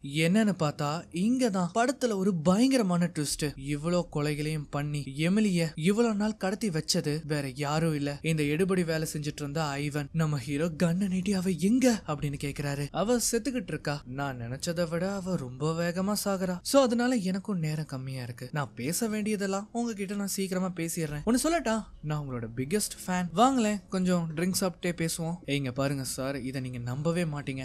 நானே எதிர்பார்க்கல. என்னோட பிக்கெஸ்ட் ஃபேன் முன்னாடி நான் உட்கார்ந்து சேர்ந்து குடிப்பேன்னு நான் என் கனவுல கூட எதிர்பார்த்தது கிடையாது. இதுக்கப்புறமும் நான் முகமுடி போடணும்னு அவசியமே இல்ல. உங்களோட ஃபைனல் சாப்டரை படிச்சு பார்த்தேன். அது ரொம்ப பயங்கரமா இருந்தது. இங்க பாரு, அவ இங்க இருக்க வேண்டிய இடத்துல இருப்பா. இங்க பாரு, மரியாதையா சொல்லு அப்படின்னு சொல்லி அவர் என்ன பண்றாருன்னா, கன்னை எடுத்து அவனோட காது கிட்டயே ஷூட் பண்ணுவாரு. இதனால அவன் காதுல இருந்து பயங்கரமா ரத்தமும் கசியும். உன்னோட கதை இங்கேயே முடிய போகுது. மரியாதையா எமிலி எங்க இருக்கான்னு சொல்லு. மிஸ்டர் போ, நீங்க ரொம்ப அவசரப்படுறீங்க. முதல்ல அந்த கன்னை கொடுங்க. நீங்க இவ்வளவு தூரம் வந்துட்டீங்க மிஸ்டர் போ. இதுக்கு மேலே தாயங்கன்னா எப்படி? உங்களுக்கு இந்த கதையில என்ன நடக்க போகுதுன்னு நல்லாவே தெரியும். ஏன்னா நீங்க தானே அதை நேத்து உட்கார்ந்து எழுதுனீங்க. நீங்க என்ன இழுத்து ட்ரிகர் பண்ணி என்ன கொன்னீங்கன்னா எமிலிய நீங்க இழந்துருவீங்க. ஆனா அதுவே நீங்க அந்த கன்னை என்கிட்ட கொடுத்து விஷத்தை எடுத்து குடிச்சீங்கன்னா எமிலிய நீங்க காப்பாத்திடுவீங்க. அந்த மாதிரி சொல்லும் போது இப்ப நம்ம ஹீரோக்கு வேற வழியே இல்ல. அந்த கன்னை குடுக்கறத தவிர அவரால் எதுவும் பண்ணவும் முடியாது. அந்த கன்னை வாங்கி வச்சுட்டு அவன் என்ன பண்றான்னா, அவனோட அந்த பாய்சனை எடுக்கிறான். அவன் அந்த பாய்சனை ஊத்திக்கிட்டே, இங்க பாருங்க மிஸ்டர் போ, எனக்கு ரொம்ப சந்தோஷமா இருக்கு. ஏன்னா கொலை பண்றது ஒரு சந்தோஷம் தான். அதுவே இந்த மாதிரி ஜாலியா பேசிக்கிட்டு நிறைய விஷயங்களை பத்தி டிஸ்கஸ் பண்ணிட்டு அதுக்கப்புறம் கொலை பண்றது எவ்வளவு சுகமா இருக்கும். அதனால மிஸ்டர் போ, என்னங்க தயவு செஞ்சு குடிங்க அப்படின்னு சொல்லி அந்த விஷத்தை வந்து அவன் கொடுக்கறான். நம்ம ஹீரோவும் என்ன பண்றாருன்னா, அதை எடுத்து அவர் குடிச்சாரு. எங்க நம்ம மிஸ்டர் ஃபீல்ஸ் என்ன பண்றாருன்னா, உடனே வேகமா கிளம்பி எனக்கு ஒரு கேரியேஜ் அரேஞ்ச் பண்ணுங்க, சார்லஸ் கிட்ட பால்டிமோர் பேட்ரியாட் கிட்ட வர சொல்லுங்க, கொஞ்சம் வேகமா பண்ணு அப்படின்னு அவங்களோட மெய்ட் கிட்ட அவர் கத்துறாரு. அந்த மாதிரி சொன்ன உடனே அவங்களுக்கான ஒரு கேரியேஜ் வருது. அதுல ஏறி மிஸ்டர் ஃபீல்ஸ் கன்னை ரெடி பண்ணிட்டு அந்த இடத்த விட்டு கிளம்புறாரு. நம்ம ஹீரோக்கு அந்த விஷம் பயங்கரமா ஏற ஆரம்பிச்சிடும். அவரு கொஞ்சம் கொஞ்சமா நில குலைஞ்சு போயிட்டு இருக்காரு. இங்க பாருங்க சார், நான் இப்பவும் சொல்றேன், யாருமே உங்களை வந்து மறக்கவே முடியாது. நீங்க என்னைக்காவது பிரான்ஸ் போயிருக்கீங்களா? அங்க ஒரு யங் ரைட்டர் இருப்பாரு. அவர் பேரு ஜூல்ஸ் வெர்ன். அவரை நீங்க கேள்விப்பட்டது இல்லையா? அவரை பார்த்தா உங்களை பாக்குற மாதிரியே இருக்கும். அந்த மாதிரி சொல்லிட்டு அவன் கோட்டை போட்டுட்டு அங்கிருந்து கிளம்ப பார்க்கும்போது, எமிலி எங்க? நீ சொன்னதெல்லாம் நான் செஞ்சேன்ல, எமிலி எங்க? மிஸ்டர் போ, இன்னுமா உங்களுக்கு தெரியல? நீங்க கிட்ட நெருங்கிட்டு இப்படி பண்றீங்களே. அப்பதான் அவர் உணர்றாரு எமிலி இங்கதான் இருக்கா அப்படிங்கறத. இந்த சமயத்துல வெளியில இருந்து ஒரு குரல் கேட்கும். இந்த மாதிரி மிஸ்டர் ரேனால்ட்ஸ், உங்களுக்கு கேரியேஜ் ரெடி ஆயிடுச்சு, நீங்க கிளம்பணும் அப்படிங்கறத அவங்க வந்து சொல்றாங்க. ஆக்சுவலி இவர் ஸ்டார்டிங்ல ஒரு காதல் கதை வந்து ஒன்னு எழுதியிருப்பாரு இல்லையா, அத கூட மேடக்ஸ் பப்ளிஷ் பண்றதுக்கு இடம் இல்லைன்னு பப்ளிஷ் பண்ணாம விட்டுருப்பாரு. அந்த கதையோட எண்டிங் தான் இது. ஓகே மிஸ்டர் போ, நம்ம மறுபடியும் சந்திக்கலாம் அப்படின்னு நான் சொல்ல மாட்டேன், ஏன்னா நீங்க தான் இருக்க மாட்டீங்களே, அதனால நான் கிளம்புறேன் அப்படின்னு சொல்லிட்டு அங்கிருந்து அவன் போறான். அப்பதான் நம்ம ஹீரோ ரேனால்ட்ஸ் அப்படின்னு சொல்லிட்டு அந்த இடத்துல இருந்து கீழே விழுகிறாரு. எமிலி இங்கதான் இருப்பா அப்படின்னா அவ கண்டிப்பா பேஸ்மெண்ட்ல தான் இருக்க வாய்ப்பு இருக்கு. அவர் ஒவ்வொரு மரத்தையா செக் பண்ணும்போது ஒரு மரக்கட்டை அந்த இடத்துல ரொம்ப டிஃபரெண்டா இருக்கிறது அவர் கண்டுபிடிக்கிறாரு. உடனே அவர் என்ன பண்றாருன்னா, அங்க இருக்கிற அந்த டேபிள கீழே தள்ளி விட்டுட்டு அந்த மர பலகைய அப்படியே பேத்தெடுக்கிறாரு. பார்த்தா உள்ள ஒரு வழி போகுது. நம்ம ஹீரோ விளக்கை எடுத்துட்டு கீழே போகும்போது அவரால் லிட்டரலி ஒழுங்கா நடக்க கூட முடியல. அவருக்கு பயங்கரமா தலை சுத்துது, பார்வையெல்லாம் மங்க ஆரம்பிச்சிடும். அந்த மாதிரி ஒரு கட்டத்துல நிலக்குழஞ்சு கீழே விழுகும்போது அந்த இடத்துல மணல் மூடி இருக்கிறத கவனிக்கிறாரு. உடனே அவர் என்ன பண்றாருன்னா, வேகமா அந்த மணல்கள் எல்லாம் விளக்கும் போது அங்க ஒரு சவப்பட்டி இருக்கு. இங்க நம்ம சார்லஸும் வேகமா அந்த இடத்துக்கு வந்துட்டு இருக்காரு. நம்ம ஹீரோ எமிலிய ஒரு வழியை கண்டுபிடிச்சிருவாரு. நல்ல வேலை, அவளை வெளியில எடுத்த உடனே அவளுக்கு முழிப்பு வந்துடும். நம்ம ஹீரோவும் அவளை கூட்டிட்டு மேல போறாரு. நீ என்ன கல்யாணம் பண்றேன்னு சொன்னியே, என்ன ஆச்சு? நம்ம ஆல்ரெடி மேரிட் தான் எமிலி அப்படின்னு சொல்லிட்டு அவர் மேல வராரு. இப்ப அப்படியே கட் பண்ணா ஆம்புலன்ஸ் அங்க வருது. எமிலிய அவங்க எப்படியோ பத்திரமா காப்பாத்துறாங்க. அதே சமயம் அந்த இடத்துக்கு மிஸ்டர் ஃபீல்ஸ் வந்து, எங்க போ நீங்க கண்டுபிடிச்சீங்களா? ஆனா அங்க இருக்கவங்க யாருமே அதுக்கு பதில் சொல்ல மாட்டாங்க. அவரும் விடாம நம்ம ஹீரோவை கண்டுபிடிக்கிறதுக்காக உள்ள போறாரு. அவளை அந்த வண்டியில ஏத்தும் போது எட்கர் எங்கன்னு அவ கேக்குறா. சார்லஸும் அந்த வண்டியில ஏறி அந்த ஆம்புலன்ஸ் சீக்வன்ஸ் அங்கிருந்து கிளம்பும் போதுதான் காட்டுறாங்க. அந்த இடத்துல ஒரு பார்க் இருக்கு இல்லையா, அங்க நம்ம ஹீரோ உட்கார்ந்துருக்காரு. அவரால் சுத்தமா முடியல. ஏன்னா அந்த பாய்சன் வந்து ரொம்ப நேரம் அவர் உடம்புக்குள்ள இருக்கு. அவரால் எதுவுமே பண்ண முடியாது. இந்த சமயத்துல தான் அந்த இடத்துக்கு ஒரு வயசான நபர் வராரு. சார், எட்கர் ஆலன் போவா? ஆமா, நான் தான். இன்னும் கொஞ்ச நேரத்துக்கு தான் நான் மிஸ்டர் போவா இங்க இருப்பேன். உங்களை பார்த்தா நிலைமை சரியில்லாத மாதிரி இருக்கு. நான் வேணா யாரையாவது கூப்பிடட்டா உங்களுக்கு உதவி பண்றதுக்காக? ரேனால்ட்ஸ். நீங்க ரேனால்ட்ஸ கண்டுபிடிக்க சொல்றீங்களா? இல்ல, டிடெக்டிவ் ஃபீல்ட்ஸ் கிட்ட அவனோட கடைசி நேம் ரேனால்ட்ஸ்னு சொல்லுங்க. அந்த மாதிரி சொன்னதும் அவர் அங்கிருந்து கிளம்புறாரு. நம்ம ஹீரோவால முடியாம ரொம்பவும் திணறாரு. அந்த வேதனையிலேயே அவர் தலையை தூக்கி வானத்தை பாக்குறாரு இல்லையா, இது நேரா ஸ்டார்டிங் சீனை தான் குறிக்கும். ஆரம்பத்துல கூட நம்ம பார்த்திருப்போமே. இப்ப அப்படியே கட் பண்ணா டிடெக்டிவ் ஃபீல்ட்ஸ காட்டுறாங்க. அந்த இடத்துக்கு வந்த டாக்டர் ஜான், என்னால முடிஞ்சதை நான் ட்ரை பண்ணேன். ஆனா அவரோட கண்டிஷன் ரொம்ப மோசமா இருந்தனால அவர் இறந்துட்டாரு. அது மட்டும் இல்லாம அவர் இறக்க போறதுக்கு முன்னாடி ஏதோ ஒண்ணு உளறிட்டே இருந்தாரு. அவர் என்ன சொன்னார்னா, இந்த மாதிரி அவனோட கடைசி பேர் ரேனால்ட்ஸ்ல முடியும் அப்படிங்கறத அவர் சொல்லிக்கிட்டே இருந்தாரு. அதுவும் அவர் குறிப்பா உங்ககிட்ட தான் சொல்ல சொன்னாரு. இது உங்களுக்கு உதவிப்படுமான்னு தெரியல, எனக்கும் அது தெரியல. ஆனா இன்னைக்கு நான் ஒரு நல்ல நண்பரை இழந்துட்டேன் அப்படிங்கறது மட்டும் நான் உணர்றேன். சோ அதுக்கப்புறமா அவருக்கான இறுதி அஞ்சலி நடைபெறுது. அவர் கதையில என்ன குறிப்பிட்டாரோ அதே மாதிரிதான் அவருக்கான மரியாதையை அவங்க செய்யறாங்க. இப்ப அதுக்கப்புறமா இங்க அப்படியே லண்டனை வந்து காட்டுவாங்க. அந்த ட்ரெயின் நேரா பாரிஸ்க்கு வந்து சேர்ந்த உடனே அதுல இருந்து ஒருத்தர் இறங்குறான். யாருன்னு பார்த்தா அது அந்த ஐவன். மிஸ்டர் ரேனால்ட்ஸ், என்ன ஃபாலோ பண்ணுங்க, உங்களோட லக்கேஜை நான் எடுத்துட்டு நேரா கேரேஜுக்கு போறேன். சோ அந்த மாதிரி சொல்லும்போது அவனும் அந்த இடத்துக்கு வரான். அந்த பாரிஸ் அவன் பாக்குறான். அவனோட புது வாழ்க்கை இங்க இருந்து ஆரம்பிக்க போகுது. அந்த சந்தோஷத்தோடய அவன் வண்டியில ஏறுவான் பாருங்க. வண்டிக்குள்ள யார் இருக்காங்கன்னு பார்த்தா நம்ம ஃபீல்ட்ஸ் கன்ன அவனோட நெத்தி பொட்லயே வச்சு அந்த இடத்துல உட்கார்ந்துருப்பாரு. அந்த மாதிரி சொல்லும் போது அவன் அட்டாக் பண்ணுவானா, அவனை ஷூட் பண்ணி கொலை பண்றதோட இந்த கதை முடிவுக்கு வருது. சோ எப்படி இருந்தது இந்த கதை? கண்டிப்பா உங்களுக்கு பிடிச்சிருக்கும் நம்புறேன். அதனால இந்த வீடியோக்கு ஒரு லைக் கொடுத்து மறக்காம உங்க ஃப்ரெண்ட்ஸ் அண்ட் ஃபேமிலிக்கு ஷேர் பண்ணுங்க. என்னோட மத்த வீடியோஸையும் பாருங்க. உங்களுக்கு பிடிச்சிருந்தா மறக்காம சப்ஸ்கிரைப் பண்ணுங்க. இன்னொரு வீடியோல மீண்டும் சந்திக்கலாம்.